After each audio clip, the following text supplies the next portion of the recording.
3 months ago, Emily Carter made the biggest mistake of her life. One reckless night with the most dangerous man in the city. Now she's pregnant. The father? Dominic Varela, a notorious crime boss whose name alone makes people fear for their lives. Emily planned to disappear, erase her tracks, start over somewhere else. But before she could run, Dominic found her. And this time, he didn't come alone. His enemies are hunting her too. Caught in the crossfire, Emily faces an impossible choice. Trust the monster who destroyed her quiet life, or die. Stay until the end of this story. Hit like and comment what city you're watching from so I can see how far this story has traveled. The rain came down in sheets that night, turning the city streets into rivers of neon and shadow.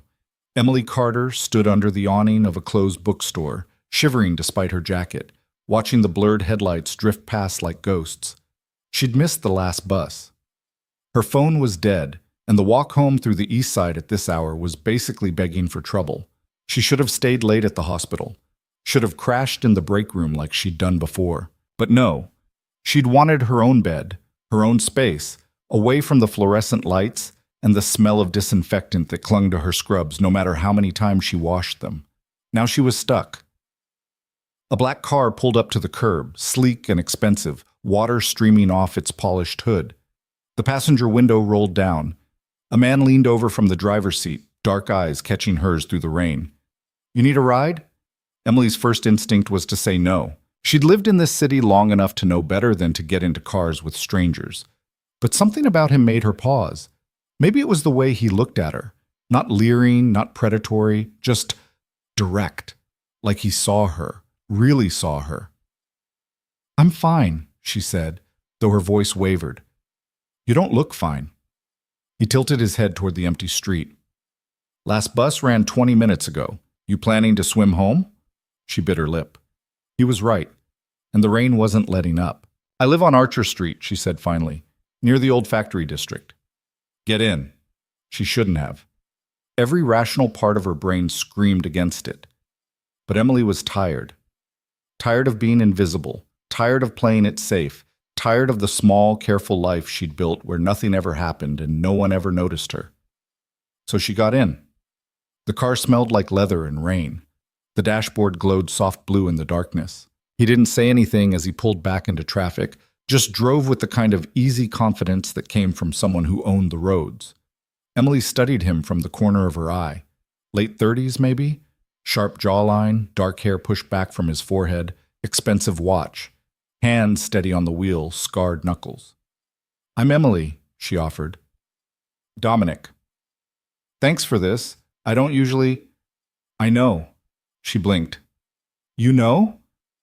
You don't usually get into cars with strangers." He glanced at her, the corner of his mouth lifting slightly. "Neither do most people. But here you are." There was something in his voice, amusement maybe, or challenge. It made her pulse quicken in a way that had nothing to do with fear. They drove in silence for a few blocks. The rain hammered against the windshield. The city lights smeared into streaks of color. "You work at Mercy General?"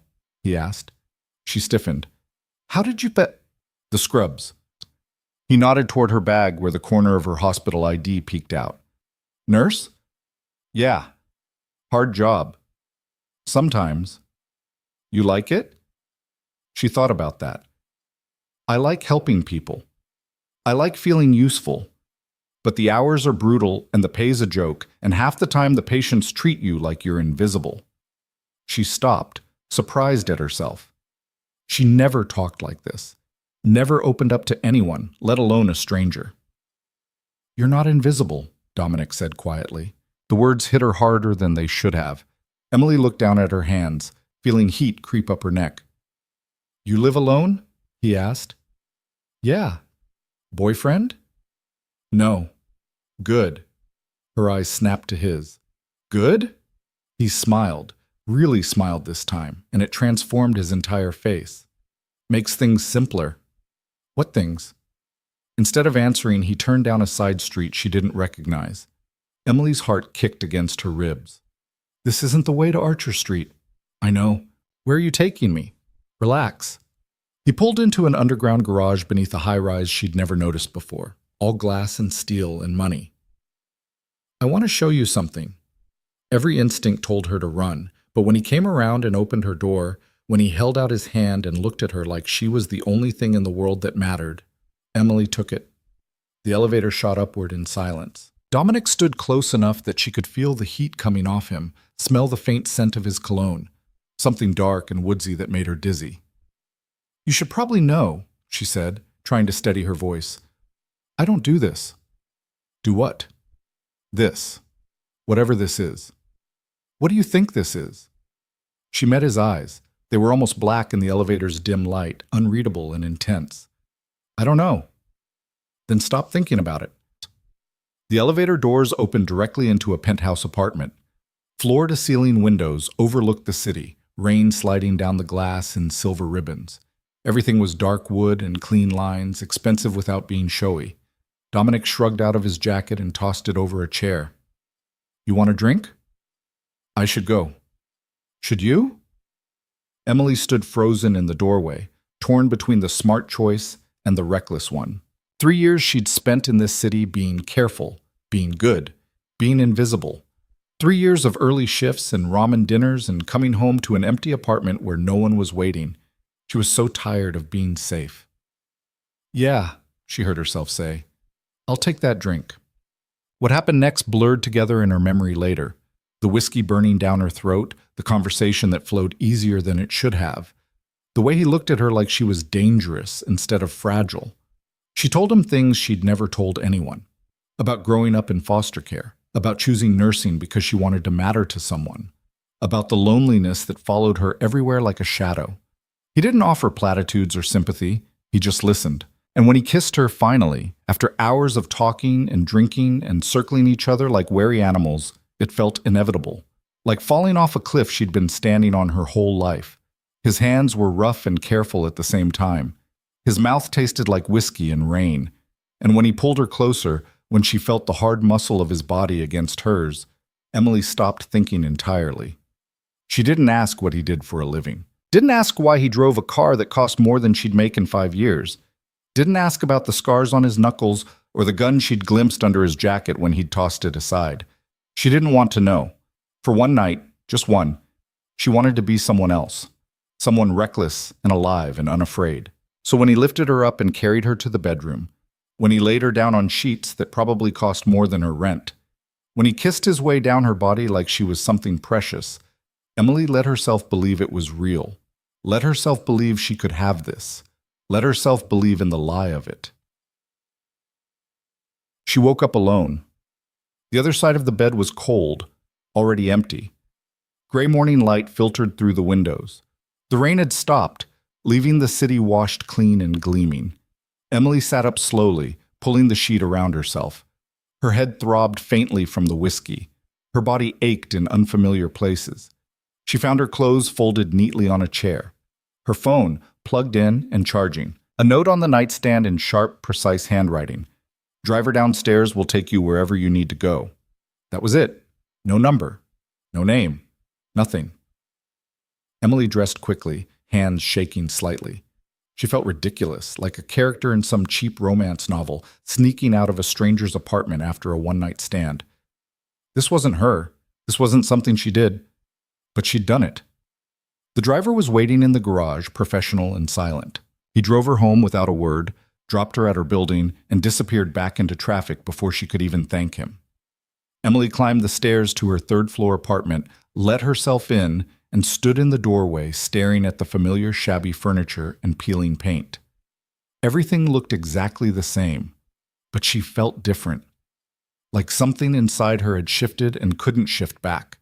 She took a long shower, scrubbing away the smell of his cologne and expensive sheets.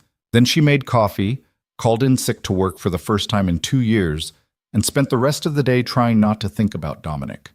It didn't work. 3 weeks passed, then 4, then 8. Emily threw herself into work, picking up extra shifts, volunteering for the worst rotations. Anything to stay busy, to keep her mind occupied. She told herself it had been a mistake, a moment of insanity, something she'd never do again. But late at night, alone in her apartment, she'd remember the way he'd looked at her, the way he'd touched her, the way he'd made her feel like she mattered. She didn't try to find him, didn't even know his last name. And that was fine. Better, actually, cleaner. It was supposed to stay buried in the past, a secret she'd carry alone. Then she missed her period. At first, Emily told herself it was stress.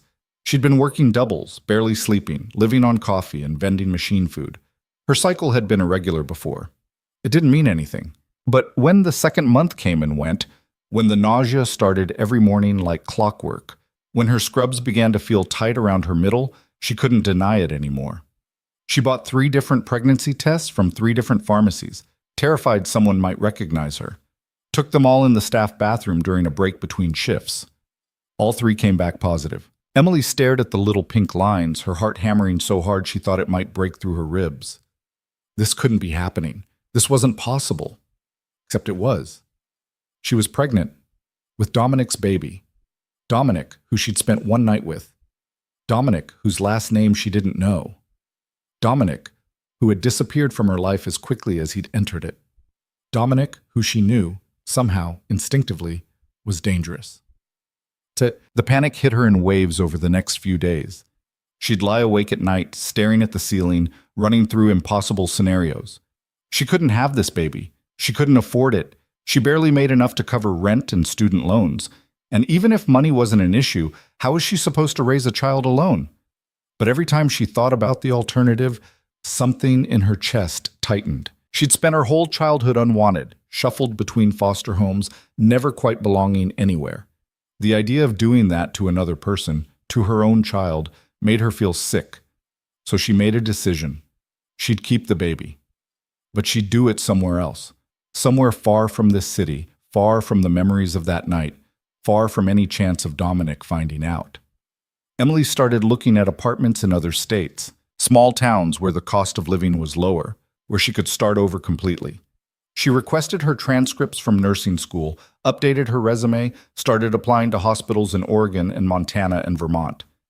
She had 3 months before she'd start showing. 3 months to disappear. It should have been enough time. She was leaving the hospital after a late shift when she first noticed the car. Black sedan, tinted windows, idling across the street from the employee entrance. Emily's stomach clenched. She told herself she was being paranoid. There were hundreds of black sedans in the city. It didn't mean anything. But as she walked toward the bus stop, the car pulled forward, keeping pace with her. Her pulse kicked up. She walked faster. The car matched her speed. Emily's mind raced. Should she run back to the hospital? Flag down another car? Start screaming? Before she could decide, the sedan pulled up beside her and the window rolled down. A woman sat in the passenger seat, early 30s, blonde, expensively dressed. She looked Emily up and down with an expression somewhere between curiosity and contempt. "Emily Carter?" Emily froze. "Who's asking?" "Get in the car." "I don't think so." The woman smiled, but it didn't reach her eyes. That wasn't a request. The back door opened. A man stepped out, tall, broad-shouldered, with the kind of build that came from violence rather than gyms. He didn't say anything, didn't need to. Emily's hands trembled. "What do you want?" "We just want to talk," the woman said smoothly. "About Dominic Varela." The name hit Emily like a physical blow. She took a step back. "I don't know anyone by that name." "Really?" The woman pulled out her phone, swiped through it, then turned the screen toward Emily. The image made her blood run cold. It was a photo of her and Dominic, taken that night outside the bookstore. The angle suggested it had been shot from across the street. She was looking up at him through the rain, her expression open and trusting. She looked like an idiot. "Still don't know him?" the woman asked. Emily's throat closed up. "That was months ago. I haven't seen him since." "But you were with him." "Once. It didn't mean anything. To you, maybe." The woman's smile widened.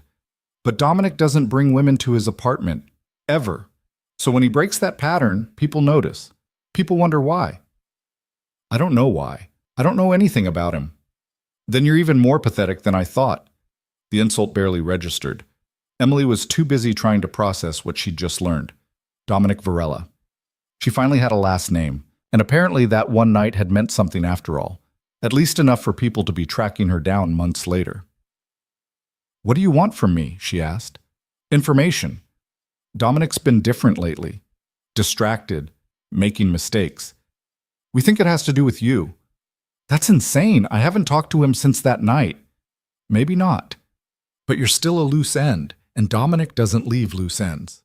The words sent ice down Emily's spine. Are you threatening me? I'm warning you. The woman leaned forward. Whatever you think you had with him, whatever you think he is, you're wrong. Dominic Varela is a monster. He ruins everything he touches. If you're smart, you'll disappear before he remembers you exist. Emily's hand moved unconsciously to her stomach. The gesture was tiny, instinctive, over in a second. But the woman caught it. Her eyes narrowed, flicked down to Emily's midsection, then back up to her face. And Emily watched in horror as understanding dawned. Oh, the woman breathed. Oh, this is perfect. I don't know what You're pregnant. Emily opened her mouth to deny it, but the words stuck in her throat.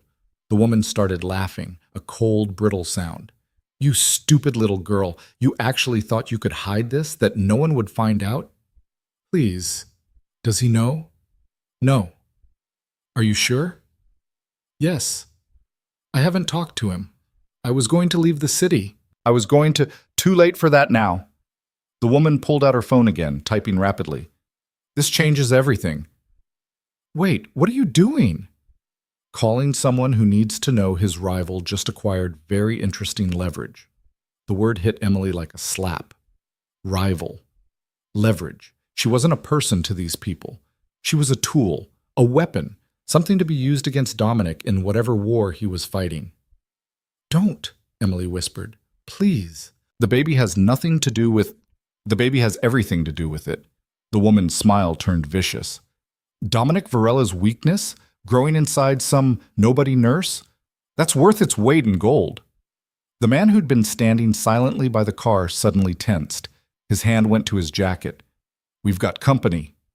Emily followed his gaze and saw another car approaching fast. A black SUV with tinted windows, moving with purpose. The woman cursed. Go, now. What about her? Leave her. If Dominic's people are already here, she's his problem now. They moved with practiced efficiency, sliding back into the sedan and peeling away from the curb before Emily could even process what was happening. The SUV screeched to a stop where the sedan had been seconds before. The passenger door flew open and a man stepped out, younger than the muscle from the sedan, sharper dressed, with cold eyes that swept the street like a predator searching for threats. When those eyes landed on Emily, they narrowed. Emily Carter? She wanted to run, wanted to scream, but her legs felt like lead and her voice had abandoned her entirely. The man moved closer, his movements economical and controlled. I'm going to need you to come with me. I haven't done anything. You've done plenty. His voice wasn't cruel, just matter of fact. Whether you meant to or not. Now you can either get in the car voluntarily or I can make you. Your choice. Emily's vision blurred. This was it. The moment her reckless mistake caught up with her. The moment everything fell apart. She'd thought the worst thing that could happen was Dominic finding out about the baby. She'd been wrong. The worst thing was everyone else finding out first. Where are you taking me? She managed. Somewhere safe. Safe from what? The man's expression didn't change. From the people who were just here, from the people who'll come next, from everyone who thinks you're worth something because of who you fucked. The crudeness of it made her flinch. But there was no point in denying it. And if I refuse, then you'll be dead by morning. He said it simply, like stating a weather forecast. Victor Constantine doesn't play games. Now that he knows about you, he'll use you to hurt Dominic. And once he's done with that, he'll kill you just to tie up loose ends.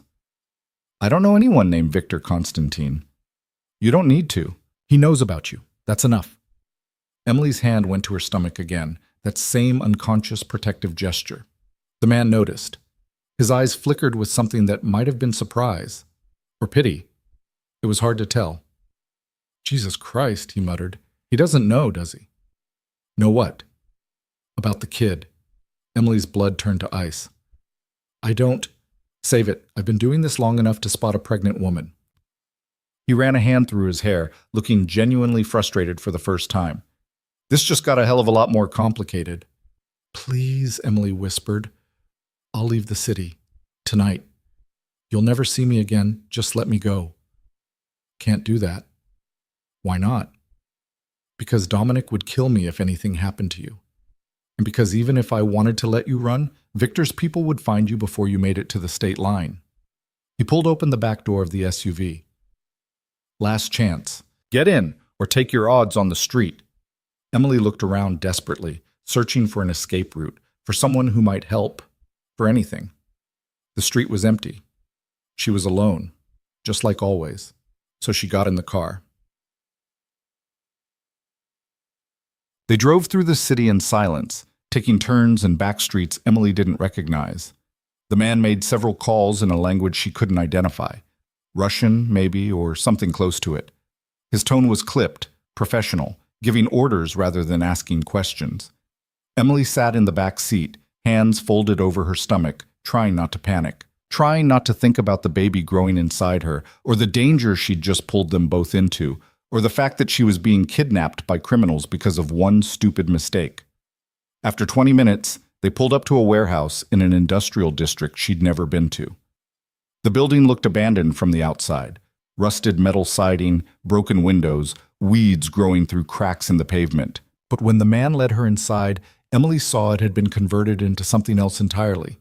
The open space was furnished like a luxury apartment. Leather couches, expensive rugs, a full kitchen. Armed men stood at intervals along the walls, their eyes tracking her movements with professional detachment. This wasn't a warehouse. It was a fortress. Wait here, the man said, gesturing to a couch. Don't try to leave. Don't try to run. You won't make it 10 feet. Emily sank onto the couch, her legs finally giving out. What happens now? Now? The man checked his watch. Now we wait for Dominic. He's coming here. He's already on his way. But why? I don't understand why he'd... Because you're his. The man said it simply, like it was obvious. And Dominic doesn't let anyone take what's his. The words should have made her angry, should have made her want to fight, to argue, to insist she wasn't anyone's property. But all Emily felt was terror, because in less than an hour she'd have to face the man she'd been running from for 3 months. And this time, there was nowhere left to hide. Bus. Dominic arrived exactly 47 minutes later. Emily heard him before she saw him, the sound of car doors slamming, urgent voices, heavy footsteps echoing through the warehouse. Then he was there, striding through the entrance like he owned not just the building, but the air inside it. He looked exactly the same, dark hair, sharp jaw, those intense eyes that saw too much. But when his gaze found Emily, something in his expression shifted, something almost like relief, though it was gone too quickly for her to be sure. He crossed the room in 3 long strides. Are you hurt? Emily shook her head, not trusting her voice. Did they touch you? No. Did they threaten you? I don't... The words tangled in her throat. What's happening? Why are people following me? What do they want? Dominic's jaw tightened. He turned to the man who'd brought her here. Marcus, explain. Marcus straightened slightly. Victor's people grabbed her outside Mercy General. Looks like they've been watching her for a while. Had photos going back months. How many? At least 2, maybe more. Did they hurt her? No, but they talked to her, and... Marcus hesitated. There's something else. What? I think you should hear it from her. Dominic's eyes cut back to Emily, sharp and assessing. What did they say to you? Emily's mouth went dry. This was it, the moment she'd been dreading. She could lie. Could pretend the blonde woman hadn't figured it out. Could buy herself a little more time. But time for what? To run? To hide? There was nowhere to go anymore. They said... Her voice cracked. She tried again. They said you were dangerous.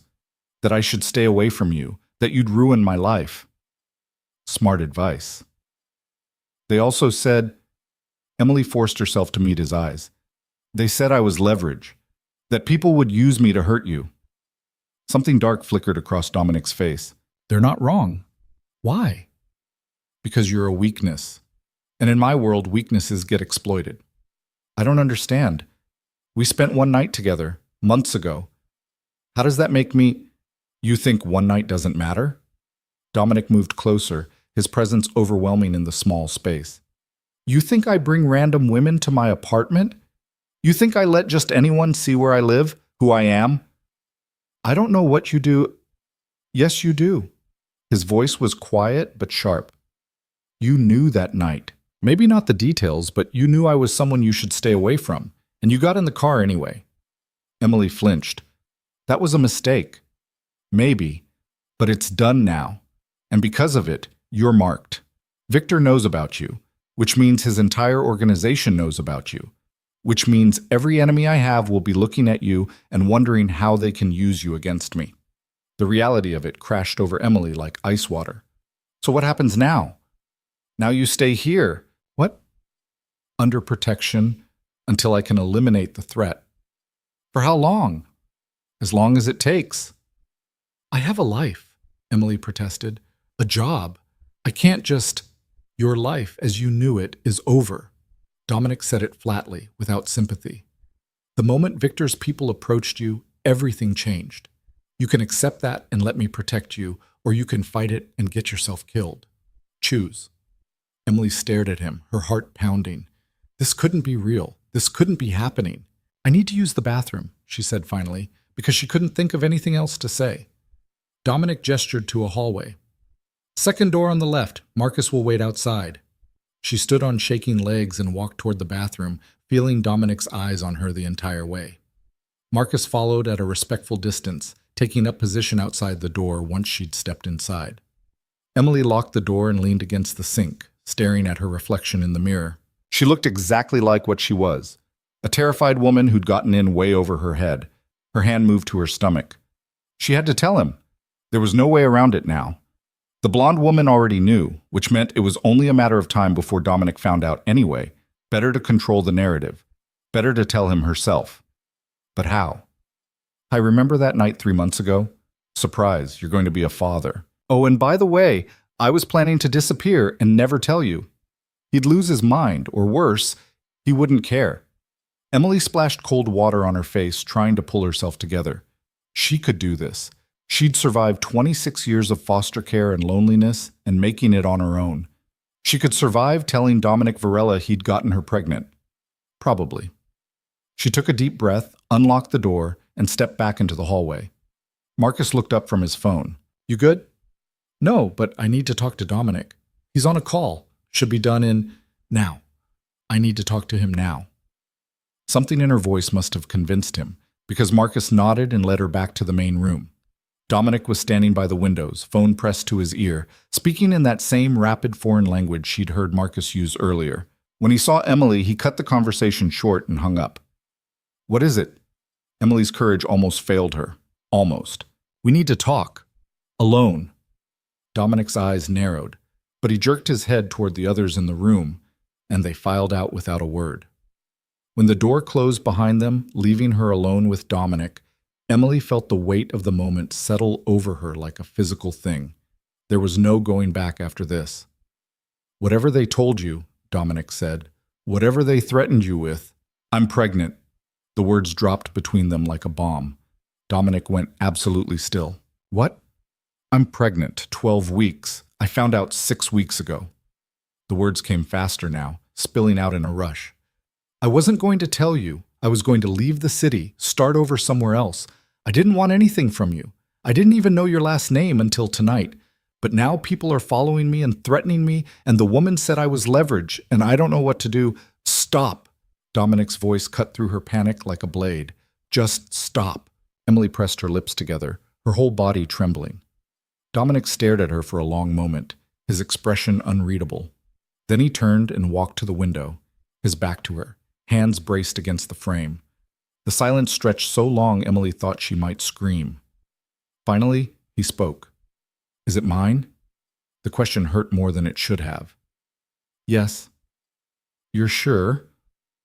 I haven't been with anyone else, not for over a year before you, not since. Another pause. Why didn't you tell me? Because I was scared. Of me? Of everything. Of you. Of this... She gestured at the warehouse around them. Of what it would mean. I didn't want this life. I didn't want to be pulled into whatever world you live in. And now?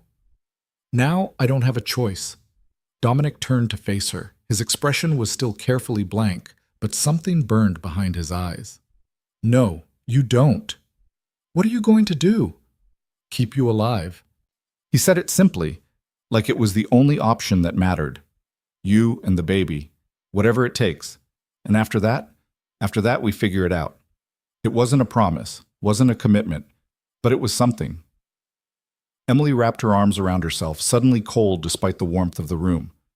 I'm sorry. For what? For all of this. For being stupid enough to get in your car that night. For not being more careful. For dragging you into... You didn't drag me into anything. Dominic moved closer, his presence overwhelming. I saw you standing in the rain, and I wanted you. I pursued you. I brought you to my apartment. I made choices, so did you, and now we deal with the consequences. Together? Something flickered across his face, an emotion she couldn't name. Yeah, together. He reached out and touched her face, just briefly, his thumb brushing her cheekbone. The gesture was surprisingly gentle. Then he pulled back and the moment shattered. Marcus will set you up in one of the back rooms. You'll stay here until I can secure something better. Don't go anywhere without an escort. Don't contact anyone from your old life. Don't do anything stupid. What are you going to do? Eliminate the threat. The way he said it, cold and certain, sent a shiver down Emily's spine. You mean Victor? Him and anyone else who thinks they can use you to get to me. Dominic, get some rest, Emily. You look like you're about to fall over. He was right. Adrenaline had carried her this far, but now that it was fading, exhaustion crashed over her like a wave. Marcus appeared as if summoned, gesturing for her to follow. Emily cast one last look at Dominic, but he'd already turned away, phone back at his ear, slipping back into whatever violence he'd planned. The room Marcus led her to was small but comfortable, a bed, a dresser, a bathroom. Normal, almost, except for the reinforced door and the armed guard she glimpsed in the hallway. She was a prisoner. For her own protection, maybe. But a prisoner nonetheless. Emily sank onto the bed, hands folded over her stomach, and finally let herself cry. She must have fallen asleep at some point, because when she woke up, pale light was filtering through the high windows and someone was knocking on her door. Yeah? She called, her voice rough. The door opened. A woman stepped in, late 20s, dark hair pulled back in a ponytail, dressed in jeans and a leather jacket. She carried a paper bag that smelled like food. Morning, I'm Sophia. She set the bag on the dresser. Dominic asked me to check on you, brought you breakfast. Emily sat up slowly. Thanks. How are you feeling? Confused, scared, angry? Take your pick. Sophia smiled slightly. Fair. For what it's worth, Dominic's handling this. He won't let anything happen to you. Because of the baby. Maybe. Or maybe because he actually gives a shit. Sophia shrugged. Hard to tell with him. Emily pulled her knees up to her chest. What happens now? Now you eat. Then Dominic wants to talk to you. After that, Sophia's expression turned serious. After that, things are probably going to get ugly. Ugly how? Victor doesn't back down easy. Neither does Dominic. When they collide, people get hurt. Am I safe here? Safer than anywhere else. Sophia moved toward the door, then paused. For what it's worth, I've never seen Dominic like this. Whatever's between you two, it's real. At least to him. She left before Emily could respond. Emily opened the bag and found fresh fruit, yogurt, and some kind of pastry. Her stomach growled despite everything. She'd barely eaten in days. She was halfway through the meal when the door opened again. Dominic. He looked like he hadn't slept, stubble shadowing his jaw, his shirt slightly rumpled, but his eyes were sharp as ever. We need to talk, he said. Emily set down the yogurt. Okay. He closed the door and leaned against it, arms crossed. I've been making calls. Victor knows about the pregnancy. Word's already spreading. How? The woman who approached you. That was Irina Volkov. She's Victor's second in command. Smart, ruthless, and she hates me. She would have called him the second she figured it out. So what does that mean? It means the stakes just got higher. You're not just leverage anymore. You're carrying my heir. In my world, that's everything. Emily's hands tightened in her lap. I didn't ask for this.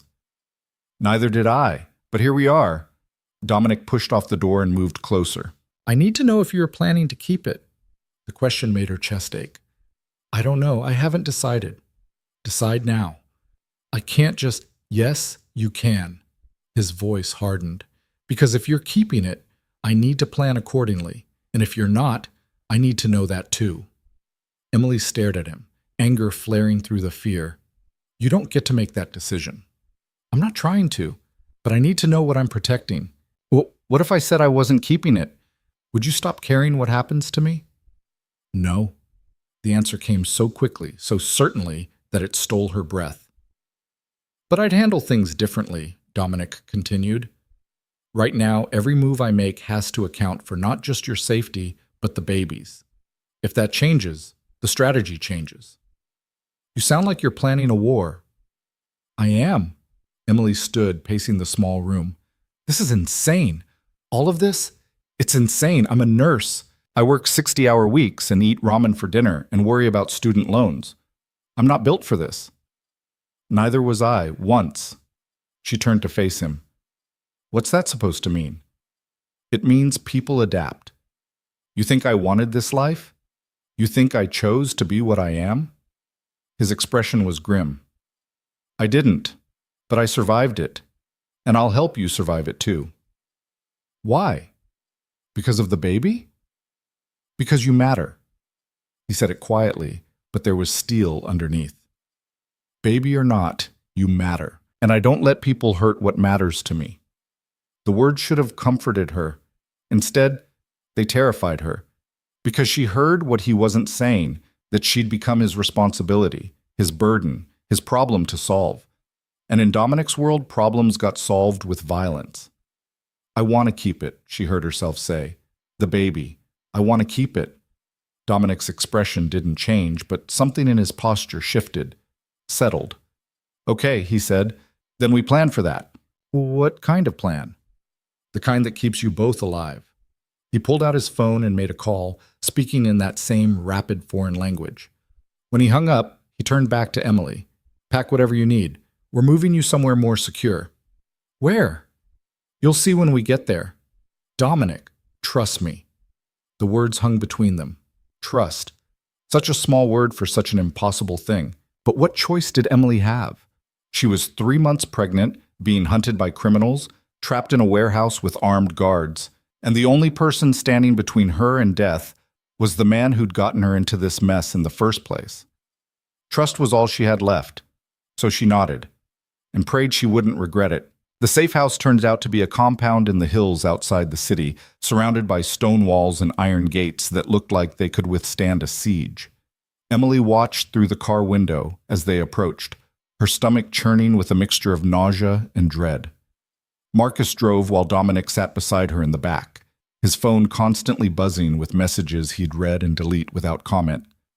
How long do I have to stay here? Emily asked as they passed through the gates. Until it's safe. That's not an answer. Dominic finally looked up from his phone. It's the only answer I've got right now. The compound was larger than she'd expected, a sprawling estate with a main house and several smaller buildings scattered across the property. Armed men patrolled the grounds, their presence casual but unmistakable. This wasn't just a safe house. It was a fortress. Sophia was waiting by the entrance, hands in her jacket pockets. Welcome to the castle, she said dryly as Emily climbed out of the car. It's not much, but it'll keep you breathing. Comforting, Emily muttered. I try. Sophia gestured toward the main house. Come on, I'll show you around before Dominic disappears into strategy sessions and forgets you exist. I can hear you, Dominic called from behind them. I know. The interior was surprisingly comfortable. Hardwood floors, high ceilings, furniture that actually looked lived in rather than staged. Sophia led Emily upstairs to a bedroom that was easily twice the size of her entire apartment back in the city. This is yours, Sophia said. Bathrooms through there, closets stocked with basics, but if you need anything specific, let me know and I'll have someone grab it. Emily set her bag down on the bed, feeling disconnected from her own body. This is really happening. Yeah, it is. I keep thinking I'm going to wake up and it'll all be some horrible nightmare. Sophia leaned against the doorframe. I felt the same way when I first got pulled into this world. Took me about 6 months to stop waiting for things to go back to normal. Emily turned to look at her. How did you end up here? Wrong place, wrong time. Got caught between two rival organizations trying to settle old scores. Dominic pulled me out of the crossfire and offered me a choice. Work for him or take my chances on my own. She shrugged. Figured my odds were better with him. Do you regret it? Sometimes, but I'm still alive, which is more than I can say for most people who get caught up in this shit. Sophia pushed off the doorframe. Get some rest. Dominic's going to want to talk to you later, and trust me, you'll want to be sharp for it. She left before Emily could ask what that meant. Emily moved to the window and looked out over the grounds. The sun was setting, painting everything in shades of gold and shadow. It would have been beautiful if she wasn't effectively a prisoner here. Her phone buzzed in her pocket. She pulled it out and saw 3 missed calls from the hospital and a text from her supervisor asking where she was. Emily stared at the messages, her thumb hovering over the keyboard. What was she supposed to say? Sorry, I got kidnapped by the mob because I slept with a crime boss, and now I'm carrying his baby? Before she could decide, there was a knock on her door. Come in, she called. Dominic entered, closing the door behind him. He looked tired, more tired than she'd seen him yet. We need to establish some ground rules, he said without preamble. Emily set her phone down. Such as? No contact with anyone from your old life. No calls, no texts, no emails. Nothing that can be traced back to you. My job is gone. Marcus already called the hospital and told them you had a family emergency and had to leave the city immediately. You can't just make that decision for me. I already did. Dominic's tone left no room for argument. Your old life is over, Emily. The sooner you accept that, the better. And what am I supposed to do here? Just sit around and wait for you to tell me when it's safe to exist again? If that's what it takes. Emily's hands clenched into fists. I'm not some doll you can stick on a shelf until you feel like dealing with me. I know that. Do you? Because right now it feels like I'm just another problem you're trying to solve. Dominic was quiet for a moment, his expression unreadable. Then he moved closer, stopping just a few feet away. You want the truth? That'd be nice for a change. The truth is, I don't know what the hell I'm doing here. I've spent 15 years building my reputation on being ruthless and untouchable, on not letting anyone get close enough to become leverage. And then you happened. He ran a hand through his hair, frustration bleeding through his carefully controlled exterior. One night. That's all it was supposed to be, but I can't stop thinking about you. And now you're pregnant, and every enemy I've made is going to see that as an opportunity. And I have to figure out how to keep you alive while also dealing with Victor and his crew, and he cut himself off, jaw tight.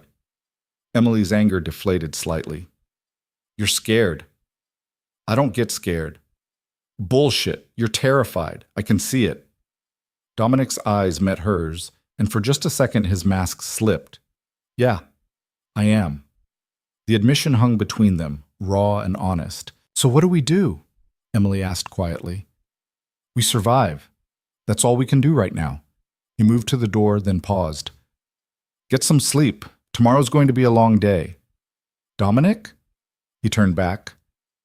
Thank you for keeping me safe, even if I hate how you're doing it. Something almost like a smile touched his lips. You're welcome, even if you're the most stubborn woman I've ever met. He left before she could respond. Emily sank onto the bed, exhaustion crashing over her. She should eat something, should try to process everything that had happened, should figure out some kind of plan. Instead, she crawled under the covers and let sleep pull her under. The next morning started with Sophia banging on her door at 7 sharp. Up and at 'em, princess. Dominic wants to see you downstairs in 20 minutes. Emily groaned and buried her face in the pillow. What if I ignore you? Then I come in there and drag you out myself, your choice. You're worse than my nursing supervisor. I'll take that as a compliment. 23 minutes later, because Emily refused to be punctual on principle, she made her way downstairs to find Dominic and Marcus in what looked like a home office, maps and documents spread across a large desk. Dominic looked up when she entered. You're late. You're bossy. We all have our flaws. Marcus coughed to cover what might have been a laugh. Dominic gestured to a chair. Sit. We need to talk about security protocols. Emily sat, crossing her arms. I'm listening. For the next hour, Dominic outlined the rules she'd be living under. No leaving the compound without armed escort. No using her real name when speaking to anyone outside the organization. No patterns or routines that could be predicted and exploited. It felt less like a safety briefing and more like a prison sentence. What about medical care? Emily interrupted. I'm pregnant. I need prenatal checkups, vitamins, monitoring. Already arranged. Doctor's coming here twice a week. She's discreet and well paid. And when I go into labor? We'll have everything we need here. Full medical setup in one of the lower buildings. Emily stared at him. You want me to give birth here? In your compound? I want you to give birth somewhere I can control every variable. Hospitals are too exposed. That's insane, says. That's reality. No. Emily stood up, her chair scraping against the floor. I've gone along with everything so far because I didn't have a choice. But this? I'm not having my baby in some makeshift medical facility because you're paranoid. Dominic's expression hardened. Sit down. No? Emily, I said no. You don't get to make every decision here. This is my body, my baby, my choice. The room went silent. Marcus suddenly found something fascinating to look at on his phone. Dominic stood slowly, his movements controlled. You think I'm being paranoid? Victor's people tried to grab you off the street in broad daylight. Irina knows you're pregnant. By now, half the criminal underworld probably knows too. Every hospital, every clinic, every place you might go for medical care, they'll all be watched. All it takes is one nurse who recognizes you, one security camera that catches your face, and they'll know exactly where you are. So what's your solution? Keep me locked up here for the next 6 months? If that's what it takes. Emily's hands trembled with frustration. I can't live like this. You don't have to like it. You just have to survive it. And after the baby's born, what then? Do I stay locked up forever? No. Once the immediate threat is eliminated, you mean once you kill Victor? Dominic didn't flinch. Yes. Once Victor and his key people are dealt with, the situation stabilizes. You'll have more freedom. How much more? That depends on a lot of factors. Emily wanted to scream or cry or both. Instead, she sank back into the chair, all the fight draining out of her. I hate this. I know. I hate you sometimes. I know that too. She looked up at him, surprised to find something almost like sympathy in his eyes. For what it's worth, he said quietly, I'm sorry. I never meant for any of this to touch you. But it did. Yeah, it did. Marcus cleared his throat. I'm going to go check on the perimeter. Give you two some space. He left quickly, closing the door behind him. Emily and Dominic stared at each other across the desk, the weight of everything unsaid pressing down between them. Can I ask you something? Emily said finally. Go ahead. That night, when you picked me up in the rain, did you know this would happen? No? Did you want it to? Dominic was quiet for a long moment. I wanted you. Everything else was just noise. And now? Now the noise is too loud to ignore. He moved around the desk, stopping in front of her. But I still want you. That hasn't changed. Emily's breath caught. Dominic, I'm not asking you to feel the same way.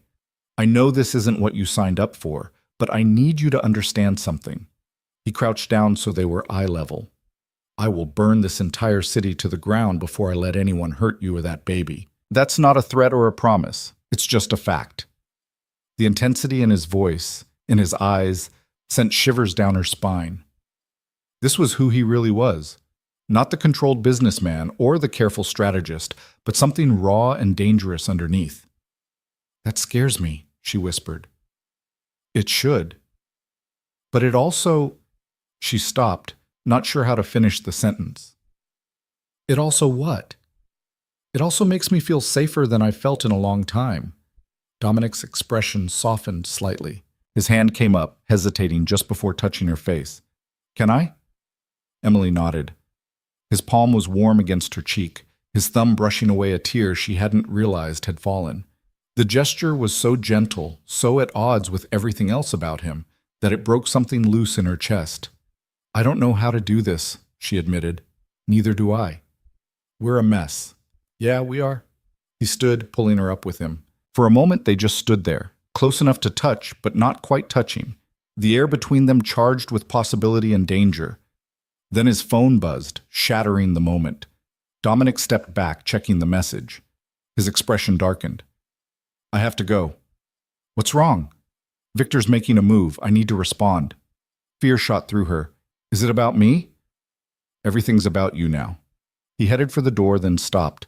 Stay inside. Stay safe. I'll be back as soon as I can. Dominic. But he was already gone. The rest of the day crawled by. Sophia brought her lunch and stayed to eat with her, making small talk that felt forced but appreciated. Emily tried to read, tried to watch TV, tried to do anything to distract herself from the growing knot of anxiety in her stomach. By evening, she was climbing the walls. How do you stand it? She asked Sophia, who'd returned with dinner. The waiting, the not knowing.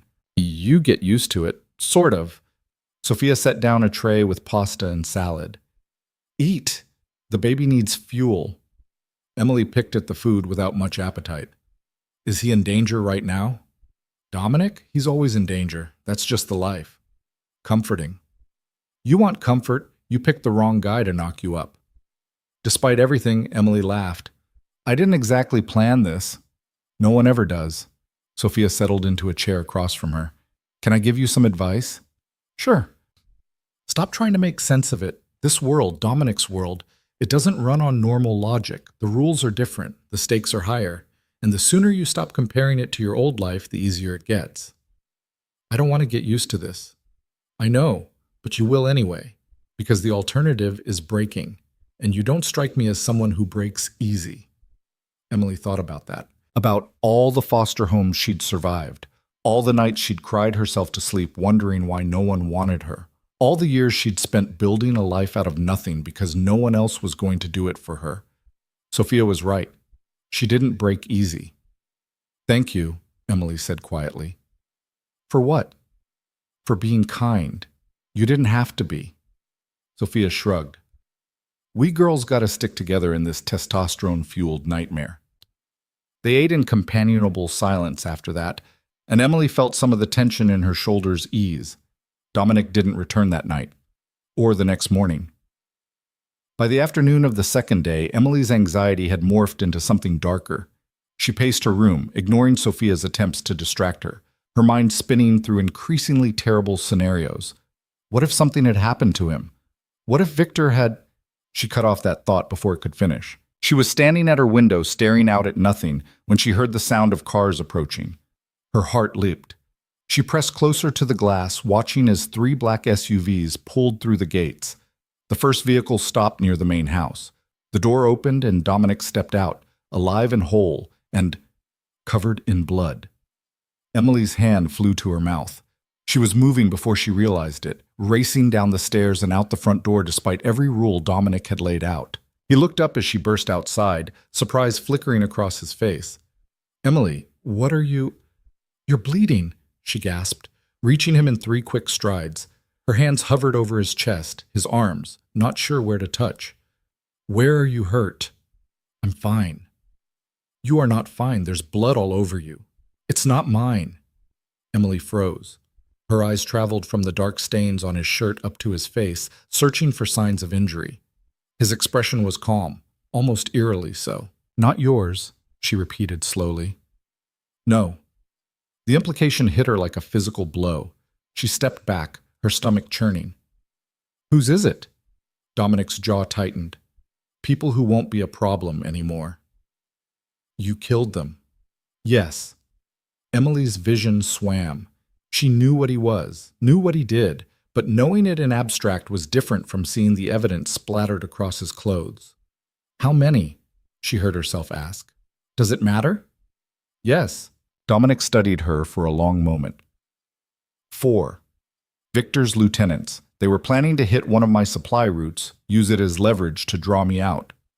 And you stopped them. I eliminated them. Emily wrapped her arms around herself, suddenly cold despite the warm afternoon sun. Is that what you do? Just kill anyone who gets in your way? When necessary. And what makes it necessary? When they threaten what's mine. The possessiveness in his tone should have angered her. Instead, it sent a confusing rush of heat through her body. I should be horrified, she said quietly. But you're not. I don't know what I am. Dominic moved closer, his presence overwhelming, even covered in someone else's blood. You're strong, stronger than you think. I don't feel strong. I feel like I'm drowning. Then let me be your anchor. Emily looked up at him, at this dangerous, violent man who'd turned her entire life upside down. Why? Why do you care so much? Because the moment I saw you standing in that rain, something in me recognized something in you. I don't know how to explain it better than that. That's not an answer. It's the only one I've got. They stood there, the space between them charged with tension and unspoken things. Emily knew she should walk away, should put distance between herself and this man who killed people and wore their blood like it was nothing. But she didn't. Instead, she reached out and touched his chest, her palm pressing against the stained fabric of his shirt. His heart beat strong and steady beneath her hand. You scare me, she whispered. I know. But She stopped, not sure how to finish. Dominic's hand covered hers, holding it against his chest. But what? But I can't stop thinking about you either. And I hate it. I hate that I care if you come back safe. I hate that seeing you covered in blood made me panic. I hate that part of me is glad you killed those people because it means you're still alive. Emily, I'm not done. She looked up at him, tears burning her eyes. I'm pregnant with your baby. I'm trapped in your world. I have no control over anything anymore. And the worst part is, I don't think I want to leave, even though I should, even though any sane person would run as far and as fast as they could. What are you saying? I'm saying I'm in this, for better or worse. I'm in this with you. Something shifted in Dominic's expression, surprise maybe, or relief, or something deeper she couldn't name. You're sure? No, but I'm doing it anyway. He pulled her against him then, not seeming to care about the blood or the watching guards or anything except holding her. Emily buried her face in his chest, breathing in the scent of him beneath the copper tang of violence. I'll keep you safe, he murmured against her hair. Both of you, I swear it. I know you'll try. I'll do more than try. Emily pulled back just enough to look at him. Then promise me something. Anything. Don't shut me out. Don't make decisions without telling me. I need to know what's happening, even if it's bad, especially if it's bad. Dominic hesitated, then nodded. Okay, no more secrets. And Dominic? Yeah? Go shower. You're getting blood on me. He laughed. Actually laughed, the sound rusty but real. Yes, ma'am. As he headed inside, Sophia appeared beside Emily, arms crossed. Well, Sophia said, that was dramatic. Emily wiped her eyes. Shut up. You know you're completely insane, right? Normal people run from men covered in blood. They don't have emotional breakthroughs. I'm aware. And you're still staying? Yeah, I'm still staying. Sophia shook her head, but she was smiling. You two deserve each other. I mean that in the most terrifying way possible. Later that night, after Dominic had showered and changed and dealt with whatever immediate crisis was happening, he found Emily in her room, staring at her phone. What are you doing? She held up the device. Deleting my old life. Email accounts, social media, everything that could be traced back to me. Dominic sat beside her on the bed. You don't have to do that tonight. Yes, I do. Because if I wait, I'll convince myself there's still a way back. She deleted the last app and set the phone down. They're done. Any regrets? Emily thought about her tiny apartment, her hospital shifts, her carefully constructed normal life. Some, but not enough to change my mind. They sat in silence for a while, the evening light fading outside her window. Can I ask you something? Emily said finally. Sure. What happens after? After you deal with Victor and his people and whoever else wants to hurt me? What happens to us? Dominic was quiet for so long she thought he wouldn't answer. I don't know, he said finally. I've never planned past the next threat before. Maybe it's time to start. He turned to look at her, something vulnerable in his expression. What do you want to happen? Emily's hand moved to her stomach. I want our baby to be safe. I want to stop being terrified every time you walk out the door. I want... She stopped, afraid to say it out loud. What? I want to know if what we have is real, or if it's just adrenaline and proximity and two messed up people clinging to each other in a storm. Dominic reached over and took her hand, threading his fingers through hers. Only one way to find out. What's that? Survive long enough to see. It wasn't a love confession, wasn't even really a promise, but it was honest. And right now, that was enough. Emily squeezed his hand. Then let's survive. Together? Together. The days that followed fell into a strange rhythm. Mornings, Emily would meet with the doctor Dominic had hired, a woman named Dr. Chen, who was professional, thorough, and asked no questions about why her patient was living in an armed compound. The baby was healthy, developing normally despite the stress Emily was under. Afternoons, she'd spend time with Sophia, who taught her basic self-defense moves and filled her in on the politics of Dominic's world. Who was allied with whom? Which territories were contested? Why Victor Constantine hated Dominic so much in the first place? It goes back years, Sophia explained during one session, back when they were both climbing the ranks. Dominic took something that Victor thought was his, a major shipping route that controlled access to the eastern ports. So this is about business? It's always about business, power, territory, money. Victor's been looking for an opening to hit back ever since. And now, with you, I'm that opening. Exactly. Emily processed that, her hand unconsciously moving to her stomach. How do we stop him? We don't. Dominic does. By killing him. Sophia didn't sugarcoat it. Yes. Emily knew she should be horrified by how easily she'd accepted that truth. But she'd seen what Victor's people had tried to do, heard the threats in Irina's voice. This wasn't some abstract moral dilemma anymore. It was survival.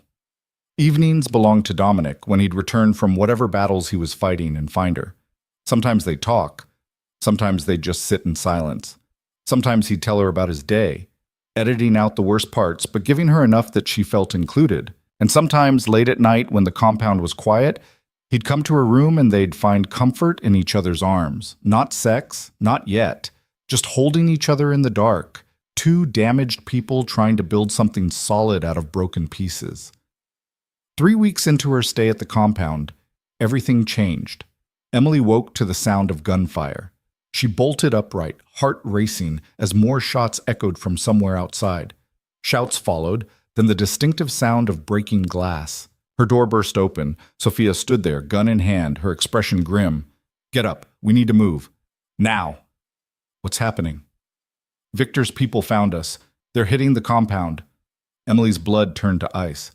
Where's Dominic? Dealing with it. Come on. Sophia pulled her out of bed and down the hallway, moving fast but controlled. More gunfire erupted, closer this time. Emily could hear Marcus shouting orders somewhere below. They made it to a reinforced room in the basement. A panic room, Emily realized. Sophia shoved her inside. Stay here. Don't open the door for anyone except me or Dominic. Wait. But Sophia was already gone, the heavy door slamming shut behind her. Emily stood in the small room, her heart hammering, listening to the chaos above. Gunfire, shouting, the crash of something heavy falling, and then silence. The silence was somehow worse than the noise. Minutes crawled by. Emily pressed herself against the wall, one hand on her stomach, trying to breathe through the panic. The baby. She had to protect the baby. More gunfire erupted, this time sustained and brutal. It went on for what felt like hours, but was probably only minutes. Then finally, it stopped.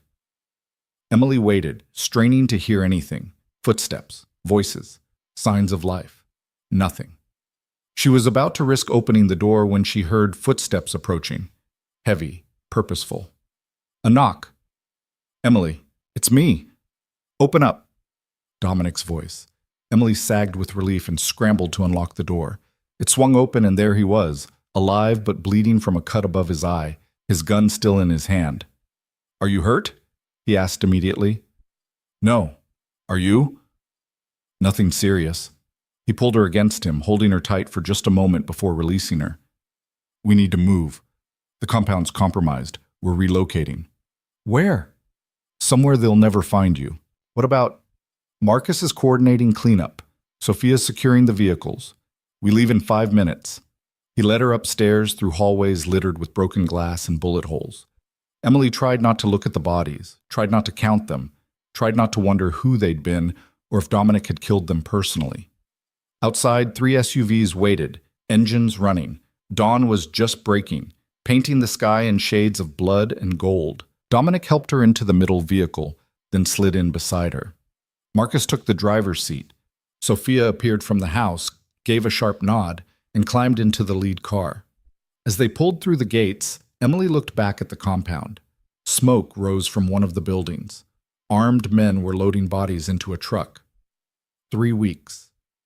That's all she'd had in this place before violence found her again.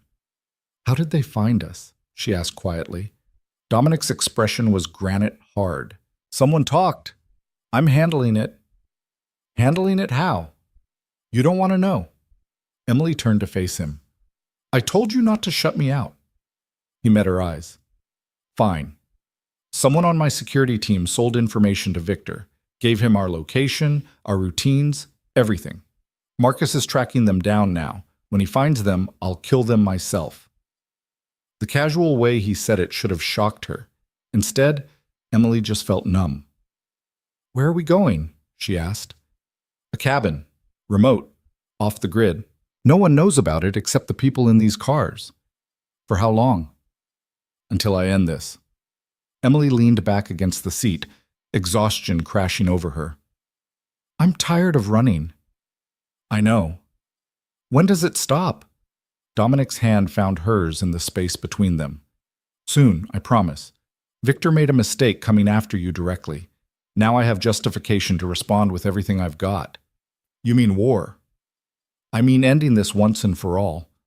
Emily closed her eyes, his hand warm and solid in hers, and tried not to think about what was coming. Tried not to think about the blood that would be spilled in her name. Tried not to think about the man beside her, who killed so easily but held her so carefully. Tried not to think about the future, if they even had one.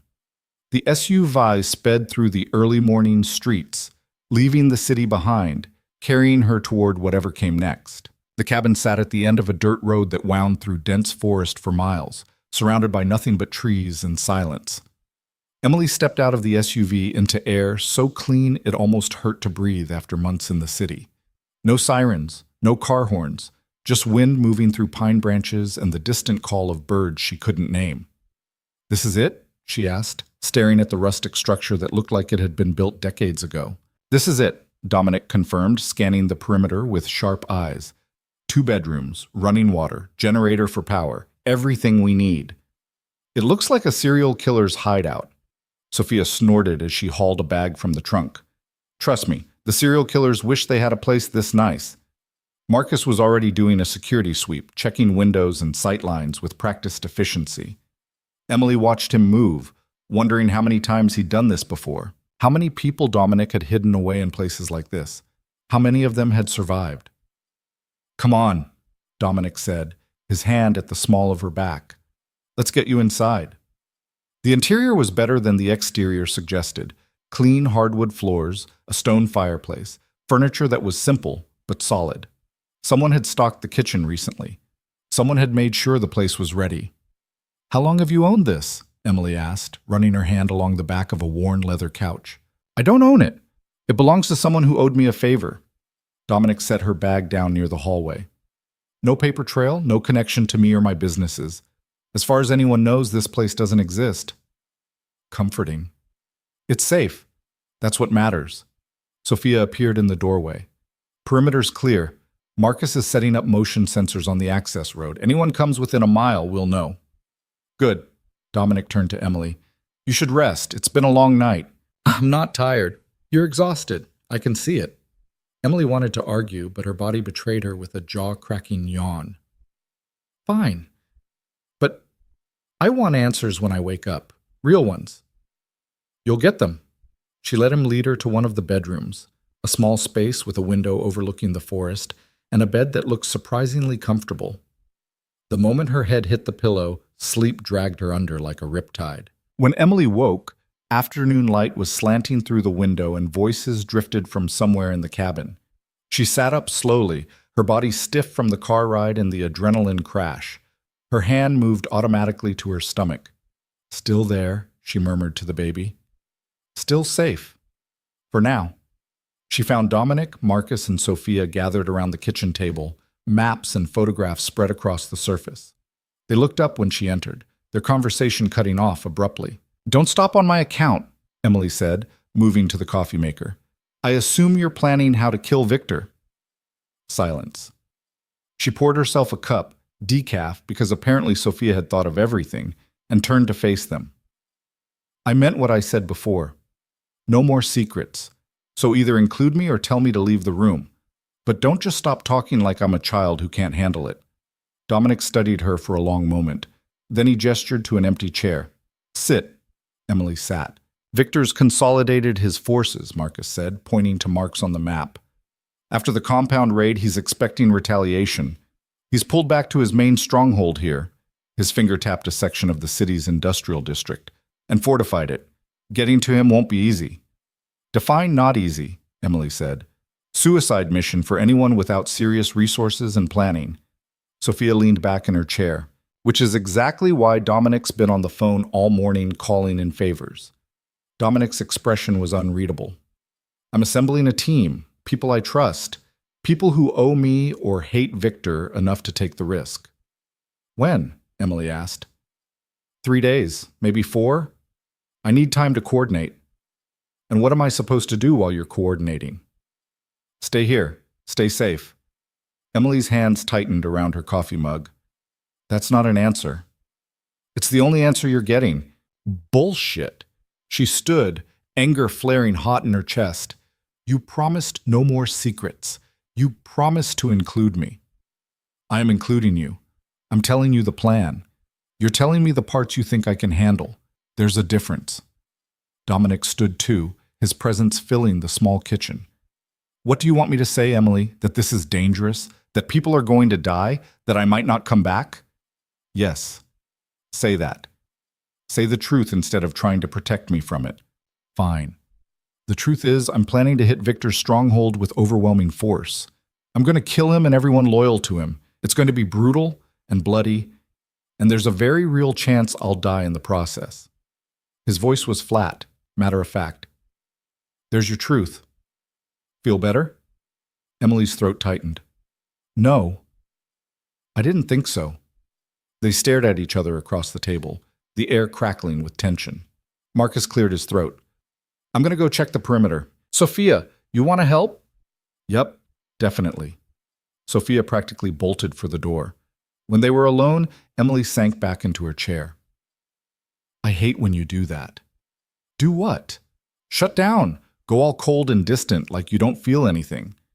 Dominic moved around the table, crouching beside her chair so they were eye level. "You think I don't feel anything? You think I'm not terrified of leaving you here, of something going wrong, of you raising our kid alone because I got myself killed? Then don't go." "I have to." "Why? Why does it have to be you?" "Because Victor came after you, after our child. And if I don't respond, if I show weakness, every enemy I've ever made will see you as an opportunity. It has to be me. It has to be decisive. It has to be final." Emily's eyes burned with unshed tears. "I don't want you to die."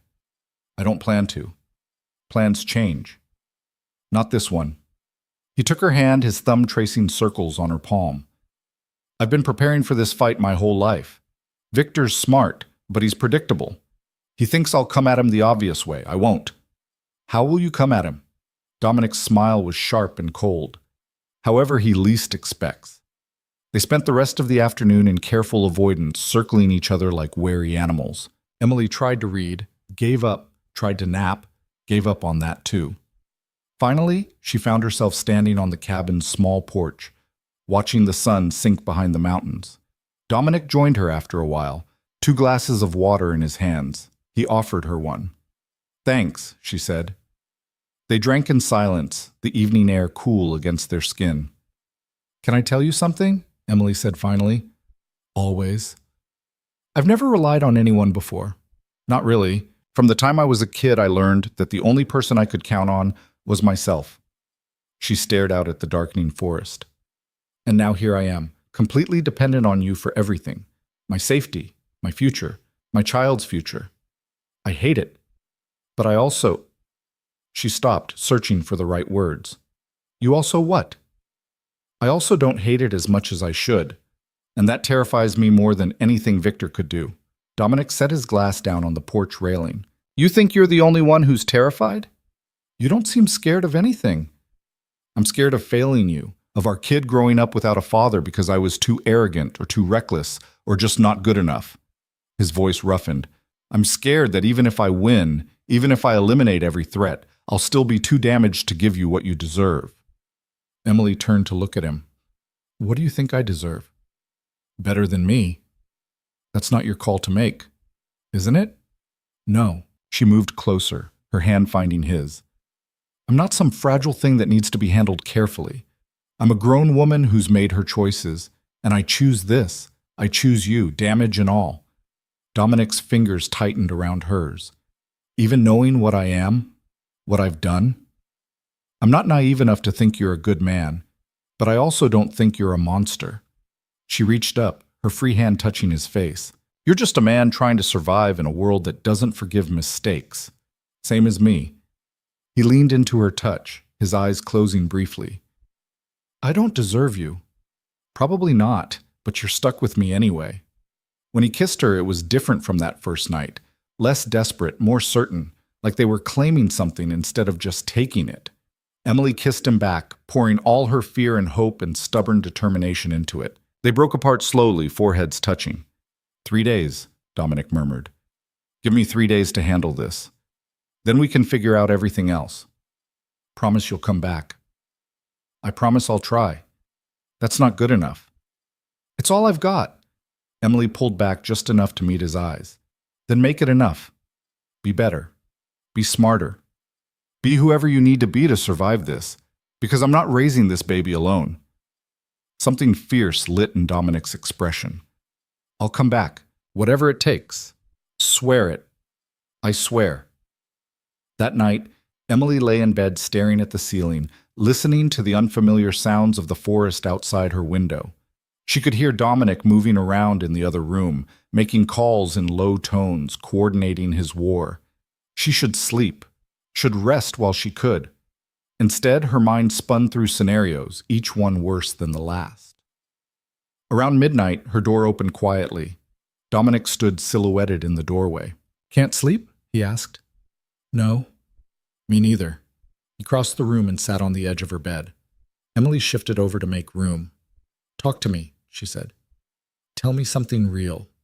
Not about the plan or Victor or any of it. Just something real. Dominic was quiet for a moment. Then, I was 7 when my father died, killed in a territorial dispute that I barely understood. My mother tried to shelter me from it, but there was no escaping what he'd been, who we were. Emily listened, not interrupting. By the time I was 12, I was running errands for the organization. Small stuff at first, then bigger still. I told myself it was just survival, that I didn't have a choice. He laughed bitterly. But that was a lie. I had choices. I just kept making the wrong ones. Why? Because it was easier than trying to be something else. Because I was good at it. Because after a while, the violence stopped feeling like a choice and started feeling like who I was. Do you regret it? Dominic looked at her, his eyes dark in the dim light. I regret a lot of things, but I can't regret the path that led me to you. Even though it put me in danger? Even though? His hand found hers in the darkness. I know that makes me selfish, but I can't change what I feel. Emily squeezed his hand. Then don't. Just be honest about it. They lay there in the darkness, not touching except for their joined hands, until finally Emily felt sleep pulling at her. Stay, she murmured, just until I fall asleep. Okay. She drifted off to the sound of his breathing, steady and sure beside her. The next 2 days passed in a strange limbo. Dominic was constantly on the phone or hunched over maps with Marcus. Sophia taught Emily how to field strip a gun, just in case. Doctor. Chen made a house call, confirmed the baby was still developing normally despite the stress, and left with a warning to Emily to try to stay calm. Stay calm, Sing, Emily repeated after the doctor had gone. Sure, no problem. I'll just meditate while the father of my child plans a massacre. Sophia, cleaning her own weapon at the kitchen table, snorted. At least you've still got your sense of humor. It's either that or constant screaming. Fair point. On the third day, Dominic's team started arriving. They came in ones and twos, hard-eyed men and women who looked at Emily with curiosity but said nothing. By evening, there were 8 of them gathered in the cabin's main room, going over the plan in detail. Emily watched from the hallway, memorizing faces, wondering which of them would make it back. Dominic noticed her standing there. He excused himself from the group and came over. You should rest, he said. I've rested enough. Emily looked past him at the assembled team. Are they good? The best. Better than Victor's people? We're about to find out. Emily's stomach clenched. When do you leave? 2 hours. We hit Victor's stronghold at 0300 when their guard rotation is changing. Smart. I hope so. They stood there, so much unsaid between them. I need to tell you something, Emily said finally. In case, don't. Dominic, don't say goodbye. Don't tell me whatever you're about to tell me like it's the last chance you'll get. I'm coming back. You can't know that. I can. Because I'm not leaving you to raise our kid alone. Because I'm not letting Victor win. Because I made you a promise and I keep my promises. Emily's eyes burned. You're so goddamn stubborn. It's one of my best qualities. She grabbed his shirt, pulling him down into a fierce kiss. You better come back to me. I will. And Dominic? Yeah? I think I'm falling in love with you, and I hate it, but it's true. His expression shifted, something raw and vulnerable flashing across his face. Emily, you don't have to say anything. I just needed you to know. He kissed her again, slower this time, his hands cupping her face like she was something precious. I'll come back, he whispered against her lips. I swear it. Then he was pulling away, returning to his team, and Emily was left standing in the hallway with her heart hammering and tears on her cheeks. Sophia found her a few minutes later. Come on, let's go sit outside. You don't need to watch them gear up. Emily let herself be led to the porch. They sat on the steps, the night air cold and clean. He's going to be okay, Sophia said, after a while. You don't know that. I know Dominic. I know how he operates, and I know he's never been this motivated before. Sophia bumped Emily's shoulder gently. You've given him something to fight for beyond just territory and pride. That makes him dangerous. I don't want him to be dangerous. I want him to be safe. In his world, being dangerous is what keeps you safe. Emily wrapped her arms around herself. I don't know how you do this, how you live with the uncertainty. You get used to it, sort of, and you find ways to cope. Sophia pulled out a cigarette, then caught Emily's look and put it away again. Sorry, forget you're pregnant sometimes. It's okay. They sat in silence, watching the stars emerge one by one. Inside, Emily could hear the team moving around, final preparations being made, weapons checked, routes confirmed, contingencies discussed, the sounds of war. Marcus appeared in the doorway. We're moving out. Emily stood, her legs shaky. Sophia squeezed her hand once before heading inside. Dominic came out last, fully armed and dressed in dark tactical gear that made him look like a stranger. But when his eyes met Emily's, there was nothing unfamiliar in them. 3 hours, he said. Maybe 4, then it's done. Please be careful. Always am. Liar. He smiled. Actually smiled. Okay, I'll try to be more careful than usual. That's better. He pulled her against him one last time, his embrace tight and fierce. Emily buried her face in his chest, breathing him in, trying to memorize the moment. I love you, he said quietly, the words almost lost against her hair. I know I should have said it sooner, should have said it before. But I love you, Emily. Whatever happens, you need to know that. Emily's breath caught. You're such an asshole for telling me right before you leave. I know. Come back and tell me again. I will. Then he was pulling away, heading down the porch steps to where the vehicles waited. His team climbed in silently, efficiently. Marcus in the driver's seat, Sophia riding shotgun. Dominic paused before getting in, looking back at Emily one last time. She lifted her hand in a small wave, not trusting her voice. He nodded, just once. Then he was in the SUV and they were pulling away, taillights disappearing down the dirt road. Emily stood on the porch until she couldn't see them anymore, her hand pressed against her stomach. Keep your father safe, she whispered to the baby. Whatever cosmic bargaining power you've got, use it now. The hours that followed were the longest of Emily's life. She paced the cabin, unable to sit still, unable to think about anything except what was happening in the city. She tried to sleep, managed maybe 20 minutes before jerking awake with her heart pounding. She made tea, forgot to drink it. Started a fire in the fireplace, watched it burn down to embers. Dr. Chen had left her a monitor to track the baby's heartbeat.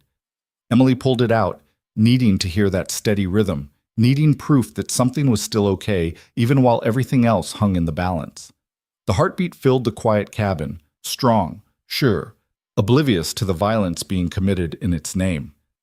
Your dad's fighting for us right now, Emily said to her stomach. I need you to know that, even if you can't understand it yet. He's fighting for us. 4 hours became 5, then 6. Emily was starting to imagine the worst when she heard vehicles approaching. She ran to the window, her heart in her throat.